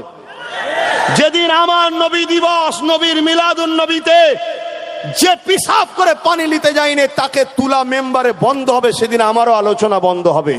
যেদিন রাজনীতির নেতারা শিক্ষা, স্বাস্থ্য, কর্মসংস্থান বাদ দিয়ে মসজিদ দিয়ে কবরস্থান, ঈদগাহ, খানকা নিয়ে কোরআন শেষ হয়ে যাবে, বলা বন্ধ হবে, সেদিন এখান থেকে আমারও বলা বন্ধ হয়ে যাবে। আগে তোরা বন্ধ কর। তোরা যদি আমার ধর্মে হস্তক্ষেপ করিস, উলামাদের দায়িত্ব তোদের কলজেই হাত ঢুকিয়ে দেওয়া দরকার আছে না? তাই আব্বাস সিদ্দিকী বলছে, আপনাদের অসুবিধা হচ্ছে। একজন হুজুর হিসাবে, পীরজাদা হিসাবে, একজন ইসলামের প্রচারক হিসাবে, একজন দায়ী হিসাবে এটা আমার ইমানি দায়িত্ব এ জাতকে সাবধান করা, সমাজ সতর্ক করা যে তোমার একটা সহযোগিতা ভোটে এমন লোক ক্ষমতায় আসছে তারা মসজিদ মাদ্রাসা ভেঙাচ্ছে, তুমি কি তার জন্য দোষী নয়? জোরে বলো। কিন্তু তোমাদেরকে নতুন করে একটা প্ল্যান চলছে, ওই প্ল্যানটা একটু বলে দিই নাকি? সেই প্ল্যানটা হচ্ছে এটা, যখন বুঝতে পেরে গেছে জাহান্নামী, বুঝতে পেরে গেছে। কে বুঝতে পেরেছে? জাহান্নামী। বুঝতে পারছেন তো নাকি? হ্যাঁ, বুঝতে পেরে গেছে শয়তান যে আমার মুখ উঠে গেছে, পর্দা উঠে গেছে, মানুষ সব চিনতে পেরে গেছে যে আমি যে কত বড় পেতনি, লোক বুঝে নিয়েছে। অতএব আমার পক্ষে আর থাকছে না, তাই অন্য গেম করছে, অন্য প্ল্যান তৈরি করছে। কেন সবাই এখন ওই নবী বংশের আওলাদের দিকে মুখ করছে পারে সব জায়গায়। এইটাকে রুকার জন্য আবার ভাগাভাগি যাতে মুসলমানদের মধ্যে হয়, এই প্ল্যান পরিকল্পনাও করছে। আমার ডাউট হচ্ছে আরো নতুন নতুন পয়সা দিয়ে অনেককে বার করা হবে মুসলমান দরদি। কথা মাথায় বুঝতে পারছেন তো নাকি? কিন্তু সাবধান থাকা দরকার আছে না নাই? আরে মুসলমান ঘরে ছেলে মেয়েরা আসেন, ফিরে আসেন আমার রাসূলুল্লাহকে মুহাব্বত করে। কেন আমি বলবো না যে নবী আমার কত কষ্ট করে এই জমিনে আমাদেরকে মসজিদ করা শিখালো, যেখানে আল্লাহকে সিজদা দেওয়া হবে। যে নবী আমার কত কষ্ট করে আমাদেরকে কোরআন দিয়ে দিল, যে নবী আমার কত কষ্ট করে আমাদেরকে দ্বীনের শিক্ষা দিল। সেই নবীর দ্বীনি প্রতিষ্ঠা মাদ্রাসাকে কেউ মিটাতে চাইবে, মসজিদকে কেউ মিটাতে চাইবে। আমরা ভুলে যেতে পারি না গো, পেটের জন্য আমরা জালিমের সাথ দিতে পারি না, কেননা মৃত্যু একদিন না একদিন হবে। এ যুবকেরা, যে নবী আমার সারাটা জীবন তোমার আমার জন্য কেঁদেছে, আজও রওজা মুবারকে তোমার আমার জন্য কাঁদতেছে। এ নওজওয়ানেরা, আল্লাহ পাক যেদিন দুনিয়াকে শেষ করে দেবে, হযরত ইসরাফিল আলাইহিস সালামকে পাঠাবে, হযরত জিবরাইলকে পাঠাবে, হযরত মিকাইলকে পাঠাবে। দুনিয়া জমিনে যার কি আমার হাবিবকে যে উঠিয়ে নিয়ে আসে। নওজওয়ানেরা মন দিয়ে শোনে, আল্লাহ নবী নবী দয়া নবী রওজা মুবারক কোথায় রয়েছে? হযরত জিবরাইল খুঁজে পাবে না, কেন এই জমিনটাকে আল্লাহ ধ্বংস করে দেবে। কুল্লু মান আলাইহা ফান, সবকিছু ফানা করে দেবে, এই জন্য খুঁজে পাবে না। এই জন্য দুনিয়া জমিন থেকে হযরত জিবরাইল আলাইহিস সালাম দিয়ে বলতে লাগবে, ও রব্বি আল্লাহ পাক, আপনার হাবিব কোথায় রয়েছে? আমি জিবরাইল খুঁজে পাচ্ছি না। ওই সময় সময় আল্লাহ পাক বলবে জিবরাইল রে জমিনে কান লাগিয়ে লাগিয়ে শোনো, যে জায়গা থেকে দেখবে কান্নার আওয়াজ আসছে ওই জায়গাতে আমার হাবিব তিনার গুনাহগার উম্মত উম্মতীদের জন্য কাঁদতেছে। আরো জোরে বলুন সুবহান আল্লাহু আকবার। সারা জীবন যে নবী আমাদের জন্য কেঁদেছেন, সেই নবী দিনের জন্য আমাদেরকে ভাবা দরকার আছে না না? এটা তোমাদের ঈমানও, এটাই তো পরকালে নাজাত। শুনছেন তো নাকি? খুব মন দিয়ে শোনেন, খুব ভালো ধরে শোনেন। যুগে যুগে যখনই অত্যাচার বেড়েছে, জুলুম বেড়েছে, পাপাচার বেড়েছে, আল্লাহর পক্ষ থেকে নবী রাসূল এসেছে। আমার নবী হলেন খাতিমুন নবী, আর কোন নবী আসবে না। এবারে আল উলামা ওয়ারাসাতুল আম্বিয়া, নবীর ওয়ারিস আলেমে হাক্কানি যারা, তারা দুনিয়ার বুকে যুগে যুগে জালিমদের বিরুদ্ধে লড়েছে, অন্যায় অত্যাচারের বিরুদ্ধে লড়েছে। কিন্তু মনে রাখবেন, দুনিয়া শেষের দিকে যাচ্ছে, এবারে আসবে ইমাম মেহেদী আলাইহিস সালাম। আজ আমি জানতে চাইছি, আপনারা ইমাম মেহেদী সাল্লামের পক্ষে দাঁড়াতে যদি পান, দাঁড়াতে ইচ্ছা আছে না নয়? হাত তুলে সাক্ষী দেন আছে না নয়? কিন্তু ইমাম মেহেদী আলাইহিস সালামের পক্ষে সামান্য কোটি কতক লোক হবে, অপর দিকে পুরো পৃথিবী জুড়ে অন্যায়কারী, জুলুমকারী, দাঙ্গাবাজ, ফিতনাবাজ, সমাজ বিরোধী, চরিত্রহীন, জালিম, পাপী, খুনি, আসামিরা তারা পৃথিবী ব্যাপী হবে। হাতির কাছে একটা ছোট্ট পাখির নাই, ইমাম মেহেদী সাল্লামের সংখ্যা এতটা কম হবে। আপনারা কি হুজুরের পক্ষে দাঁড়াতে পারবেন? ছেলেদেরকে শিক্ষা দেবেন, জোরে বলুন দেবেন। মনে রাখবেন, ইমাম মেহেদী সাল্লাম হকের পক্ষে, ন্যায়ের পক্ষে, মানবতার পক্ষে, ইনসাফের পক্ষে হবে। অপর দিকে বিশাল বাহিনী হতে পারে, তারা হবে জালিম, অত্যাচারী, জাহান্নামের পক্ষে। এই লড়াই বিশাল লড়াই হবে। এই লড়াইয়ে যারা মারা যাবে শহীদের দরজা পাবে, যারা বিজয় হবে আল্লাহ তাদেরকে গাজীর মর্যাদা দেবে। জোরে বলুন সুবহানাল্লাহ, আরো চিৎকার দিয়ে বলুন সুবহানাল্লাহ। আল্লাহু আকবার। ভাইরা আমার, এই সজাগ আমার রাসূল হাদিসে করেছে না করেনি? আর এই ওয়াজ যখন করব, মুসলিম নামের কিছু মুনাফিক তারা তখন বলবে এরা মানুষকে গরম করছে। শুনছেন তো নাকি? সত্য কথাটা গরম কিসের বলুন? নারীদের উপরে যারা জুলুম করবে তাদের বিরুদ্ধে লড়াইয়ের দরকার আছে না নাই? গরিবের উপরে যারা জুলুম করবে তাদের বিরুদ্ধে লড়াইয়ের দরকার আছে না নাই? অসহায়ের উপরে যারা জুলুম করবে তাদের বিরুদ্ধে লড়াইয়ের দরকার আছে না নাই? এই লড়াইয়ে যদি জালিমরা এক জায়গায় হয়ে শিয়ালের মতো সবাই মিলে ডেকে ডেকে বলে যে এরা কি বলে মৌলবাদী, এরা কট্টরবাদী, এরা সমাজ বিরোধী, কি বলে গরম করছে, যা বলে বলুক গে যাক। আমার রাসূল গরিবের পক্ষে ছিল, আমরাও গরিবের পক্ষে থাকবো। আমার রাসূল নারীর অধিকারের পক্ষে ছিল, আমরাও থাকবো। আমার রাসূল মানবতার পক্ষে ছিল, আমরাও থাকবো। আমার রাসূল অধিকারের পক্ষে ছিল, এতিম গরিব মানুষের চোখের পানি মুছিয়েছে, আমরাও মুছাবো। এই মুছাতে গিয়ে যদি সেদিনের আবু জেহেলের হাতে সাহাবারা শহীদ হয়েছে, আজকে সেই আবু জেহেলদের উত্তরসূরিদের হাতে যদি আমাদের শহীদ কপালে লিখে রাখে, আমরা জান দিতে রাজি আছি, মুহাম্মদ রাসূলকে ছাড়তে রাজি নয়। ঠিক না বেঠে? হাত তুলে সাক্ষী দেন, ঠিক না বেঠে? আল্লাহু আকবার। ভাইরা আমার, ইসলামকে বুঝুন, ইসলামকে বুঝুন। আজ ইসলামের কথা বললে অনেকে মনে করছে হুজুর এসে রাজনীতি করছে। হ্যাঁ, শুনছেন তো নাকি? অনেকে কেন তাদের বিরুদ্ধে কথা হচ্ছে তো কেন? তারা চোর, ইসলামের চোরের বিরুদ্ধে। তারা জালিম, ইসলাম জালিমের বিরুদ্ধে। তারা খুনি, ইসলাম খুনের বিরুদ্ধে। তারা নেশাগ্রস্ত, ইসলাম নেশাগ্রস্তের বিরুদ্ধে। তারা আসামি, ইসলাম আসামির বিরুদ্ধে। তারা মানবতার বিরুদ্ধে, ইসলাম মানবতার পক্ষে। কথা বুঝে আসছে তো নাকি? আমার ওয়াজ বুঝছেন তো নাকি? আমার প্রায় আরো 15-20টা ভাঙড় থেকে জলসা গেছিল, আমি একটাও নিইনি। কথা বুঝে আসছে? এগুলো একটা মানে ওই চীনা পরিচিত একটু মাথায় মাথায় যারা থাকে তাদের মাধ্যম দিয়ে সব ধরে ধরে একটা করে লিয়া হয়েছে। আমি ভাঙড়ে জলসা নিতে ভয় লাগে, অন্য কিছু নয়, একটাই টেনশন লাগে। আমি খুব রাগী মানুষ, তো কি বলতে যে কি বলে ফেলবো। তবে ইসলাম বিরোধী কিছু বলবো না ইনশাল্লাহ। কিছুদিন আগে কাউকে একটা ডোজ দিয়েছিলাম, জানেন তো নাকি? তার পক্ষে অনেক কটা কুকুর লেগেছিল, কেউ আমাকে মিথ্যা প্রমাণ করতে পেরেছে? কোরআন থেকে প্রমাণ হয়ে যাচ্ছে, কোরআন থেকে জনগণ প্রমাণ করছে। আরো হক উলামারা আছে না, না, তারা কোরআন থেকে প্রমাণ করে দিচ্ছে যে হ্যাঁ, আল্লাহ কোরআনে বলেছে মানুষের মধ্যে এমন মানুষ থাকবে তারা চতুষ্পদ জন্তুর থেকেও নিকৃষ্ট। কি প্রমাণ হয়েছে না হয়নি?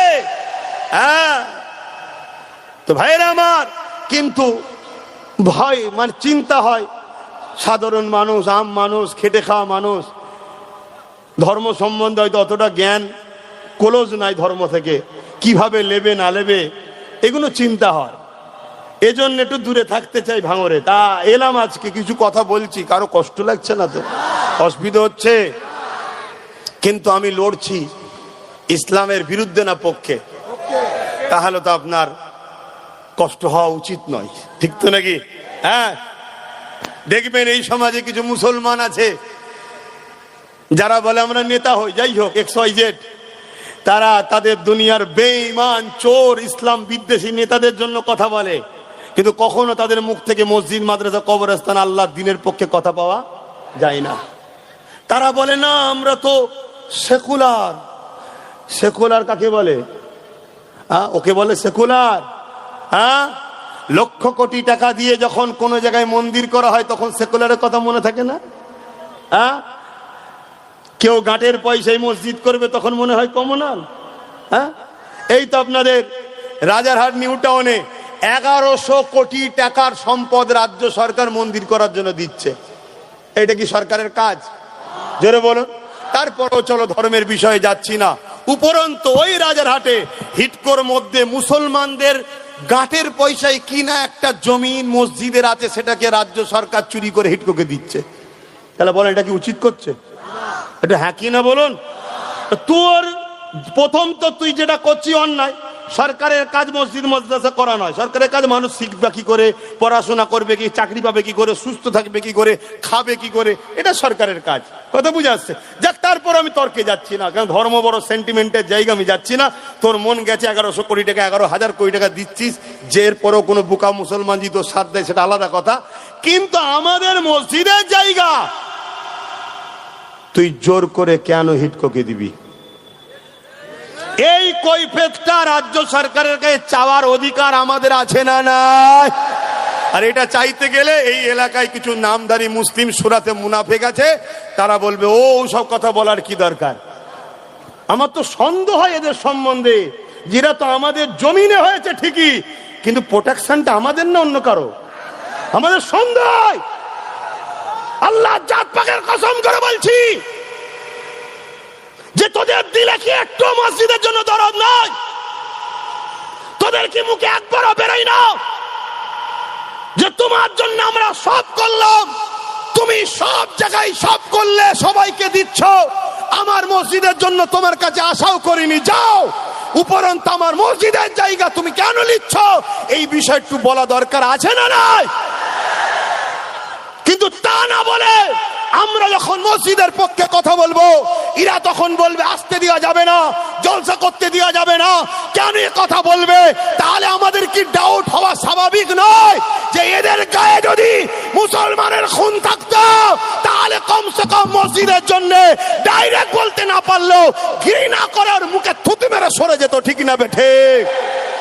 যেমন আজকে লাখো লাখো মুসলমান সরে যাচ্ছে, কি সরছে না সরে নে? হ্যাঁ, ওদের গায়ে ইমানদারের খুন আছে, ওরা মুসলমান খুনে তৈরি, হয়তো ধোকায় পড়ে হোক বা চাপে পড়ে হোক বা নাচারে হোক বা কোনো শখে হোক বা কোনো কারণে হোক, শয়তানের সাথ দিয়েছিল, কিন্তু শয়তানের যখন পেতনি মুখটা বেরিয়ে পড়েছে তখন আস্তে আস্তে সব সরে যাচ্ছে।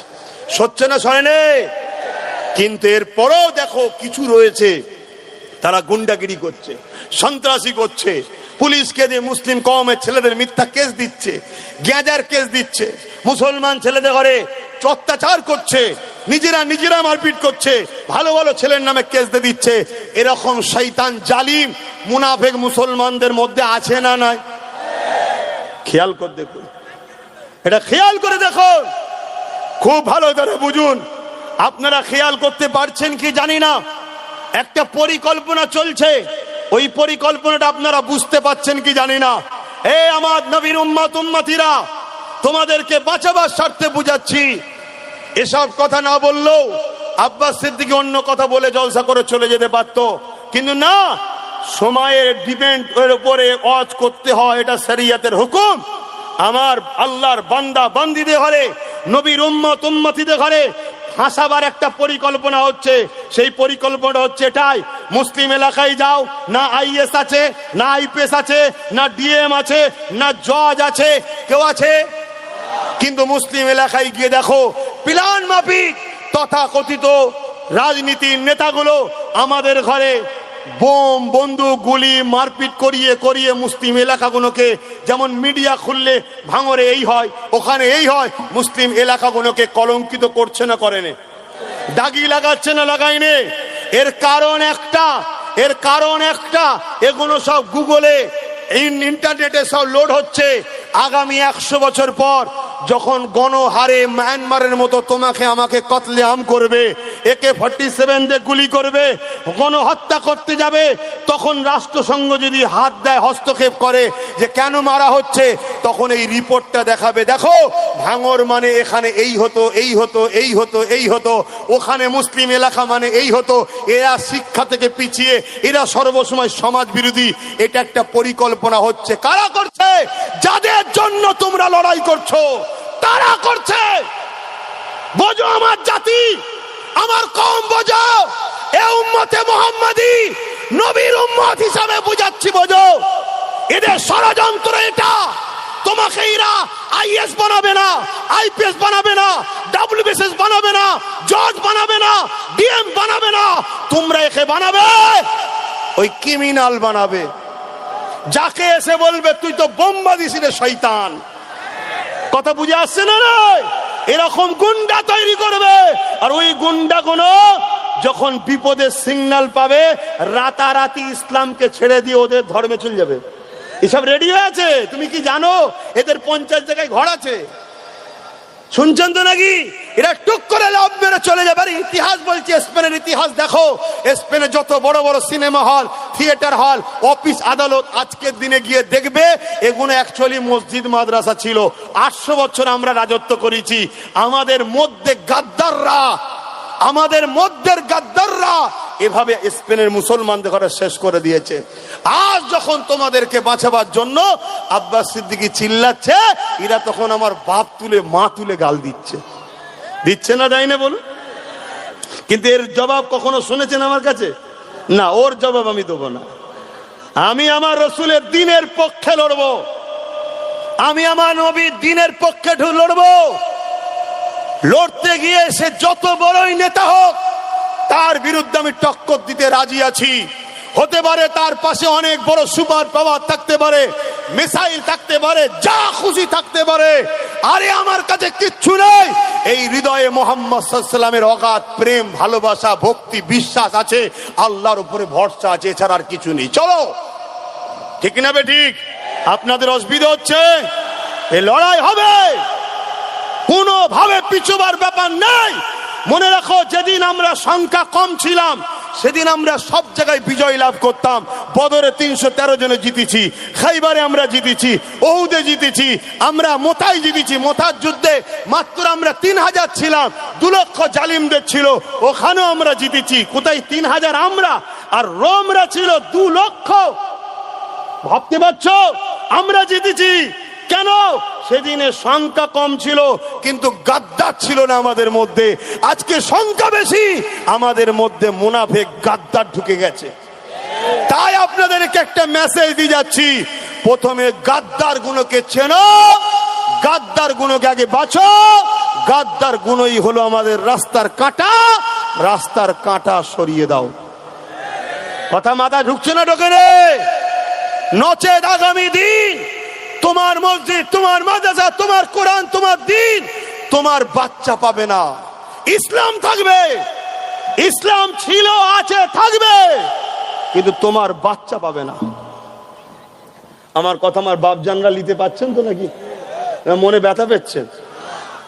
মনে ব্যথা পেচ্ছেন? কিন্তু মনে রাখবেন, এখানে অনেকে বলতে পারে যে বাপ সবই তো বুঝছি, অন্যায়ের বিরুদ্ধে কথা বলতে গেলে জেল হয়ে যাবে, মার খেতে হবে, হ্যাঁ, কাজ বন্ধ হয়ে যাবে, হ্যাঁ, টোটো চালানো বন্ধ হয়ে যাবে, বিভিন্ন কমিটি থেকে বাদ পড়ে যেতে হবে। এটাই তো আমার আব্বা, ভাইরা, মায়েরা, বোনেরা, আল্লাহর পরীক্ষা। না হয় বেলাল গোপনে গোপনে গিয়ে রসুলকে মেনেছে, আল্লাহকে মেনেছে, ওটা গোপনের মধ্যেই ছিল, তো আল্লাহ কেন প্রকাশ করে দিল? আর 10 মিনিট বলবো, তারপরে নামাজ, দোয়া হবে, নামাজ হবে। অসুবিধা হচ্ছে? ওয়াক্ত আছে, আর 10টা মিনিট বলি নাকি? তাহলে হযরতে বেলাল হুজুর গোপনে গোপনে ইসলাম কবুল করেছে, এই খবরটা আল্লাহ প্রকাশ করে দিল। কেন? যে বেলাল আমাকে ভালোবাসে, এর প্রমাণটা দুনিয়া লাও, এবং বিপদের দিনেই প্রকৃত বন্ধুকে চিনা যায়। জোরে বলুন সুবহানাল্লাহ। তাহলে বিপদ যদি তোমার সামনে আসে, আর তখন তুমি যদি আল্লাহ ছেড়ে দাও, আল্লাহর মহব্বত হলো কি করে বল? নবীরা আল্লাহর জন্য জীবন দিয়েছে। বনি ইসরাইল কওমের কম বেশি 70,000 নবীকে তার উম্মতরা কতল করে দিয়েছে। শুনছেন তো নাকি? হ্যাঁ, জন্মেছি যখন মরবো একদিন, ওটা নিয়ে ভেবে লাভ নয়। ভাবতে হবে একটাই জিনিস, আল্লাহ না নারাজ হয় এমন কাজ করব না। আল্লাহর পক্ষে, আল্লাহর বিরুদ্ধে যারা, তাদের বিরুদ্ধে। কথা মাথায় থাকবে তো নাকি? হ্যাঁ, তাতে সংসার জীবনে হোক, রাজনীতির জীবনে হোক, অর্থনীতির জীবনে হোক, যে জীবনেই হোক, আমাদেরকে এই মজবুত হয়ে থাকতে হবে। আসুন সালাত ও সালাম পাঠ করি। হে নবী,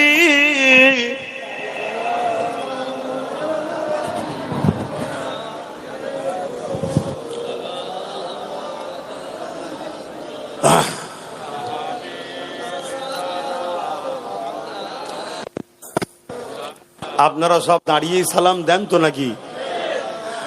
মনে রাখবেন, এই দাঁড়ানো আর বসালি আমাদের মধ্যে একটা মতনৈক্য আছে, আছে না নাই? এই মতনৈক্যকে আমাদের দূর করতে হবে। যেমন আমরা কেউ যদি বসে সালাম দেয়, তার বিরুদ্ধে আমরা ফতোয়া, জোরে বলুন, দিই না। কেন? এটা প্রেমের ব্যাপার। তাই আমরাও দাঁড়িয়ে দিলে কেউ আমাদের বিরুদ্ধে ফতোয়া দিক, এটাও আমরা পছন্দ করি না। কেন? আজ আমাদের মসজিদ বিপদে, মসজিদ দাঁড়ানোওয়ালা বসাওয়ালা সবার, তাই তো নাকি? কবরস্থানে আমিও শোব, তুমিও শোবে, ঠিক তো নাকি গো? তাহলে এই জায়গায় দাঁড়িয়ে থেকে আমাদেরকে সংগঠিত হতে হবে। তবে হ্যাঁ, আমরা দাদা হুজুরকে মানি। বলুন সুবহানাল্লাহ, বলুন আলহামদুলিল্লাহ। কারা কারা দাদা হুজুরকে মানেন একটু হাত তুলে দেখাবেন। মাশাআল্লাহ, মাশাআল্লাহ, মাশাআল্লাহ।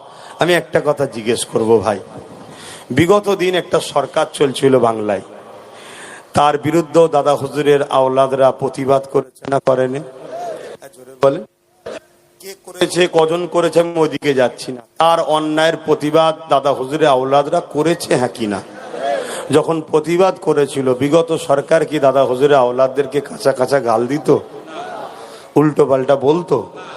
কিন্তু আজকের দেখুন এই শয়তানগুলো, এই শয়তানগুলো দেখুন, যেই এদের বিরুদ্ধে কেউ মুখ খুলছে, অমনি সে হয়ে গেল খারাপ। যতদিন এদের তোষণ করবে ততদিন হবে ভালো। তাহলে আজকে দাদা হুজুরের আওলাদ দেখারে কিভাবে গালিগালাজ করছে, শুনছেন তো? আমার কথা নাই, বাদ দেন। আমি আজ থেকে গাল খেচ্ছি না, 7-8 বছর ধরে গাল খেচ্ছি। কিন্তু যারা বিগত দিন এদেরই খুশি করেছিল, আজকে ধরুন কথা বলছে। এখন কি জন্যে বলছে না বলছে আমি তর্কে যাচ্ছি না, কথা বুঝে আসছে। কিন্তু আজকে দাদা হুজুরের আওলাদদের কত ছোট বড় কথা বলছে না, বলেন? কিন্তু বিগত সরকার তো একটা ছিল, তখন তারাও অন্যায় করেছিল। যখন মাদ্রাসায় জঙ্গি হবে না কিরম বলেছে, জঙ্গি তৈরি হয়, তারা লাস্টে ক্ষমা চাইতে বাধ্য হয়েছিল, জানেন তো নাকি? তাহলে আজকে সেই জায়গাতে এই দাদা হুজুরের আওলাদদেরকে এই গালিগালাজ করছে, এটা আপনারা ভালো নজরে নিচ্ছেন? হ্যাঁ, কি চাইছে জানি না। এই মেসেজ কিন্তু পুরো দুনিয়াতে যাচ্ছে, শুধু বাংলায় নয়, বাংলার বাইরেও যাচ্ছে, শুনছেন? আর মনে রেখে দিও, দাদা হুজুর শুধু বাংলার মুজাদ্দেদ নয়, জবানার মুজাদ্দেদ। আল্লাহ ছাড় দেয়, ছেড়ে। এটা আখরি জামানা। এখন আল্লাহ কিছু ঘটাবে না আর। কেন? যদি ঘটে ঘন ঘন পরিবর্তন হবে তো। এখন দুনিয়ার শেষের দিকে, শুনছো আমার ভাইগুলো, দুনিয়ার শেষের দিকে। যাক, এর পরেও বলছি, আমরা বিভিন্ন সিলসিলা, বিভিন্ন দল আছে, যার সিলসিলা, যার আমির, যার হুজুর, যার শায়েখ, তার কাছে থাক। আপনাকে আমার বলবো না চলে আস, আর আমারটাকেও আপনার যেতে হবে না, আমরা দাদা হুজুর কিলে আছি। কিন্তু মসজিদটা আমাদের সবার, হ্যাঁ কি না? কবরস্থানটা সবার, হ্যাঁ কি না?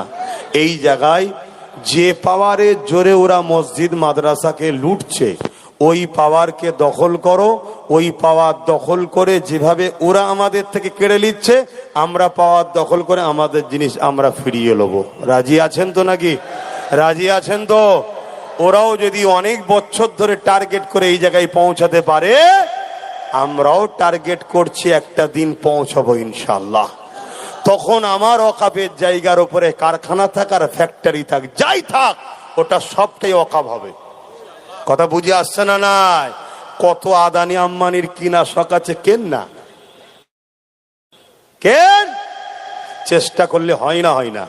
হ্যাঁ, আমি কিছুই বুঝতাম না, কিছুই জানতাম না, বিসমিল্লাহ বলে চেষ্টা করেছি। একদম নতুন নতুন ছেলে সব, তারা মিলিয়ে দেখুন আল্লাহ কারে বিজয় এখানে হয়েছে না হয়নি। কিন্তু আজকের মহল আবার আলাদা। আজকে শুধু এখানে নয়, আলহামদুলিল্লাহ সব জায়গায় জেগে গেছে। কথা বুঝে আসছে? তা একটা ভালো জায়গা। তা যে লোহা দিয়ে এইটাকে কাটলো, ওই লোহা আমাদেরকেও তৈরি করতে হবে। কথা বুঝে আসছে?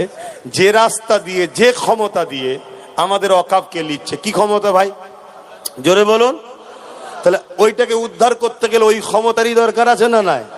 হুজুর ফুঁতে দিলে হয়ে যাবে? ফুঁয়ের জায়গায় ফুঁ দাও না, কে মানা করেছে? কিন্তু যেখানে ফুঁ চলবে না সেখানে তো কাজ করতে হবে নাকি? হ্যাঁ, তা আমি নাই করছি না, ইনি নাই ইমাম সাহেব, উনি নাই হুজুর সাহেব, মৌলানা সাহেব, মুহাদ্দিস সাহেব, মুফাসসির সাহেব, হাফেজ সাহেব, কিন্তু আমাদের ছেলেরা আছে না নাই? এদের অন্তরে মসজিদের প্রেম নেই। তাহলে আমরা এদেরকে পরিচালনা করবো। বাবা তুই যা, বাবা আল্লাহর ঘর বাঁচাতে হবে, তুই যা, যা যেখানে আইন তৈরি করেছে ওরা, ওখানে তুই ঢোক। একটা, দুটো, চারটে, পাঁচটা, 10টা, 20টা, 100টা, 200টা, একদিন কামিয়াবি হবে না? হবে না? যা বাবা, তোরাও আইন তৈরি করে ফিরিয়ে নিবি আবার। এই চেষ্টার দরকার আছে না নাই? ইন্নামাল আমালু বিন্নিয়াত, আল্লাহ নিয়তের খবর জানে। কথা বুঝে আসছে? এই জায়গায় মাথায় রাখো। অতএব সবারটা সবার জায়গায় থাক, আমার ধর্মের ওপরে কেউ আঘাত দিক, এটাও আমরা পছন্দ করি না। আসেন, এরপরও অনেকে বলতে পারে নকলের গায়ে লিখা থেকে নকল হইতে সাবধান। সবচেয়ে বড় ধর্ম খেলে যারা রাজনীতিতে ডুবে বসে আছে দিদি মুদি, তারাই বলছে ও আমরা ধর্ম নিয়ে কথা বলি না। শুনছেন তো নাকি? নকলের গায়ে লিখা আছে নকল হইতে সাবধান। তা আমি হুজুর, আমার বলা দরকার আছে না নাই? হ্যাঁ, আমি হুজুর তোমার শিষ্য ভক্ত মুরিদ অনুসারীদেরকে বলবো যে বাবারা, ওরা জুলুম করলো বাবা, রাজ ক্ষমতাতে দখল করে নিল বাবা, তোরা সাধারণ ছেলে, ক্ষমতা আছে বাবা, তোরা দাঁড়া, লড়, আমি দোয়া করছি। এবং আমার ঘরের একটা সন্তান ভাইকেও দিয়ে দিয়েছি, যা লেলর, তাতে যদি জীবন চলে যায় যাক, আল্লাহর ঘরের জন্য জীবন দেবো ইনশাল্লাহ। ঠিক না বে ঠিক? হ্যাঁ, আমি তো প্রথম থেকে বলে আসছি, আল্লাহ যদি আমার নসিবে বড় রাখে, তাহলে আল্লাহর দ্বীনের জন্য লড়তে গিয়ে আমি শহীদ হব। এটা বড় নসিবের ব্যাপার। কিন্তু আমাদের সমাজের হাজারো মুসলমান জালিমদের জন্য লড়তে গিয়ে মরেছে। কথা বুঝে আসছে? কিন্তু আলহামদুলিল্লাহ আজ মানবতার পক্ষে, ন্যায়ের পক্ষে, নবী খানদানের আওলাদের সঙ্গে সাথ দিয়ে আল্লাহর আমার কয়েকটা ভাইকে ডেকেছে, আল্লাহ তাদের কবরে উঁচু মাকাম দান করে, বলুন আমিন। আসুন সকলে সালাত ও সালাম পাঠ করি। হে নবী সালাম, ইয়া রাসূল, ইয়া হাবিব সালাম, সালাওয়াতুল্লাহ। কঠিন হাসরের দিনে কি আছে মোদের কপালে, গুনাহগার উম্মাহ তো আপনার লইবেন সঙ্গে মাহশরে নবী সালাম ইয়া রাসূল ইয়া হাবিব সালাম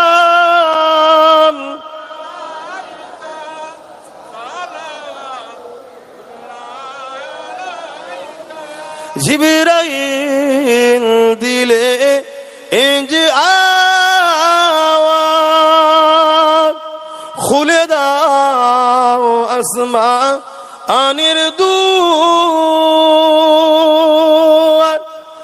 এসেছেন নবী ঈদের সরদার করিতে আল্লাহ আরো দিদার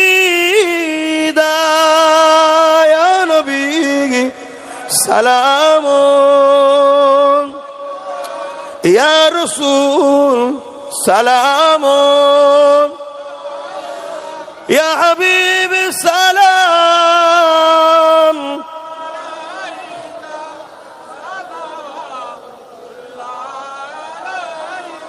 একটু মহব্বতে নারা দেন নারে তাকবীর আরো জবান খুলে ইমানদারের গলায় নারে তাকবীর নারে দিবের দ্বীন ইসলাম কোরআন ও সুন্নাহ ভাঙরবাসীগণ বিশ্বের মোমেন মুসলমানগণ নারে দিবের হাত তুলে বলুন লব্বাইক লব্বাইক ইয়া রাসূলুল্লাহ লব্বাইক ইয়া হাবিবাল্লাহ নারে দিবে ভারতবর্ষ দ্বীন ইসলামের দুশমনেরা দ্বীন ইসলামের দুশমনেরা ওয়াকফ সম্পত্তির দুশমনেরা ওয়াকফ সম্পত্তির দুশমনেরা হ্যাঁ সে দিদি হোক আর মোদি হোক হুঁশিয়ারি দিয়ে বলছি সুধরে যাও সুধরে যাও ইসলামের ঐতিহ্য মসজিদ মাদ্রাসালে খেলা করতে যেও না হিতে বিপরীত হয়ে যাবে কথা বুঝে আসছে না না দেশের সংবিধান অনুযায়ী কাজ করো রাজনীতি করছো করবে যাও আমার ধর্মের উপরে হস্তক্ষেপ করতে এসো না ঠিক না বেটি বাকি যত ধর্ম আছে যে যার কাছে একটু দোয়া করব সকলে বসেন এখনই দোয়া করব একবার দরুদ শরীফ একবার সূরা ফাতিহা একবার সূরা ইখলাস শরীফ কেন সময় কম তাড়াতাড়ি তেলাওয়াত করে আর ছেলেরা যাচ্ছে যার যা খুশি একটু শরীক হন মসজিদের জন্য ও আল্লাহর ঘরের জন্য দেবেন না একটু বেশি বেশি করে দেন আল্লাহর ঘরের জন্য যার যা খুশি দেন যার যা খুশি দেন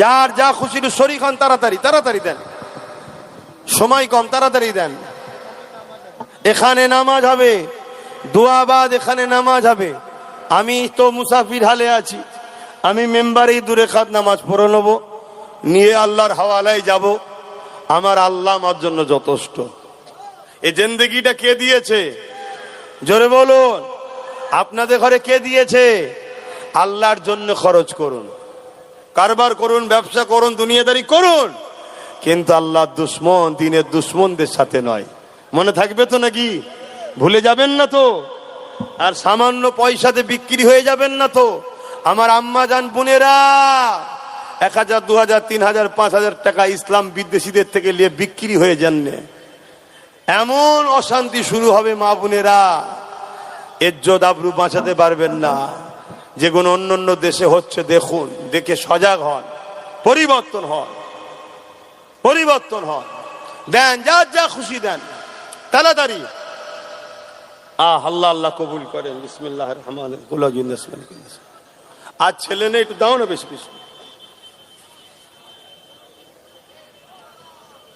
যে যা পড়েছেন আমাকে হাওলা করুন জীবনের গুনার কথা খেয়াল করে তওবা করুন আমার অনেক ভাইয়েরা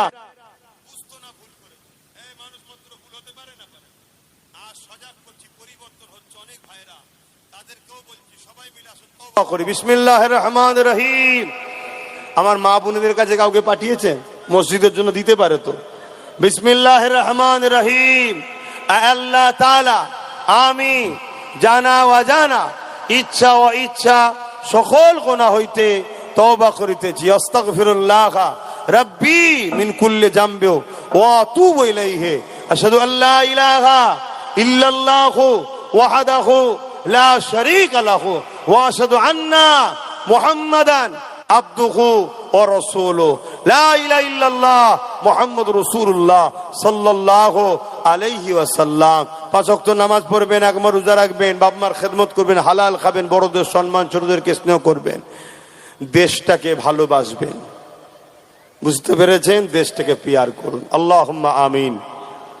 আয় আল্লাহ, আমার আব্বা গুনো, ভাই গুনোকে নিয়ে, পর্দার আলে মা বোন গুনোকে নিয়ে, আলেম উলামাদের নিয়ে, ইমামদের নিয়ে, হাফিজদের নিয়ে আল্লাহ দু কথা আপনি বলালেন, বললাম। আল্লাহ ন্যায়ের পক্ষে জালিমদের বিরুদ্ধে, ইসলামের পক্ষে ইসলাম বিদ্বেষীদের বিরুদ্ধে আল্লাহ আল্লাহ আপনার দিনের খাতিরে আল্লাহ নাই সত্যের পক্ষে দুটো কথা বলেছি। আল্লাহ আপনি আমাকে বলিয়েছেন, আপনি যারা গাছের পাতা লড়তে পারেন, আমার জবানে কথা বলা করার মধ্যে কিছু ভুল হয়ে গেলে আপনি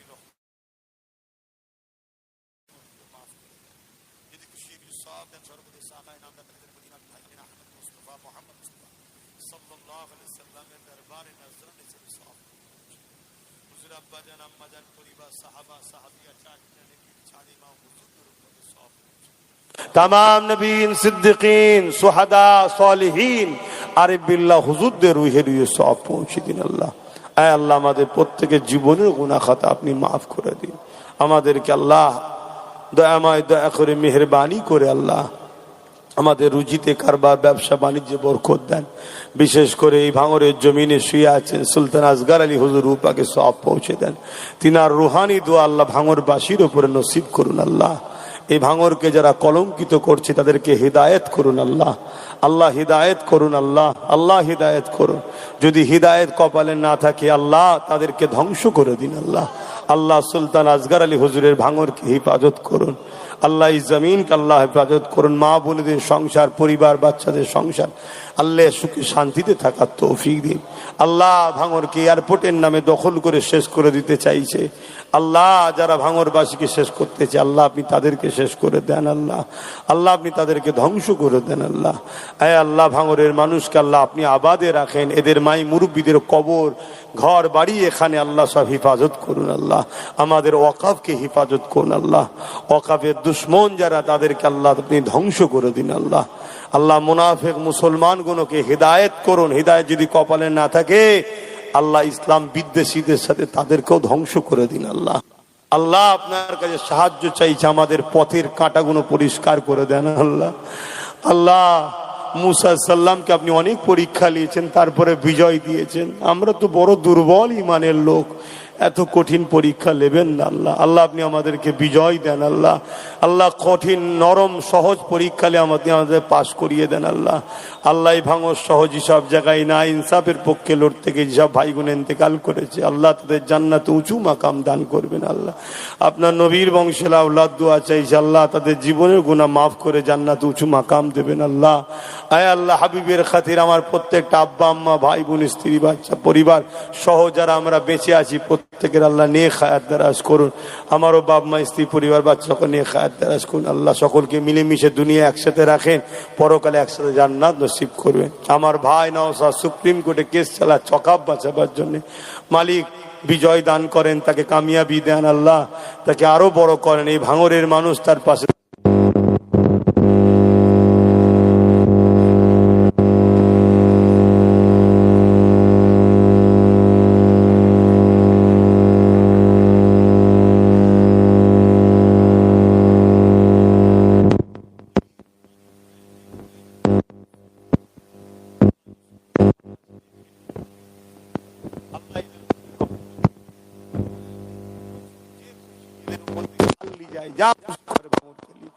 আল্লাহ মুসলমান বলে এদের উপর অনেক জুলুম অত্যাচার হয়, আল্লাহ এদের উপর আপনি দয়া করেন। আল্লাহ ভাঙরের সহ আল্লাহ বিশ্বের মুমিন মুসলমানদের উপর দয়া করেন। আমার দেশের উপরে দয়া করেন।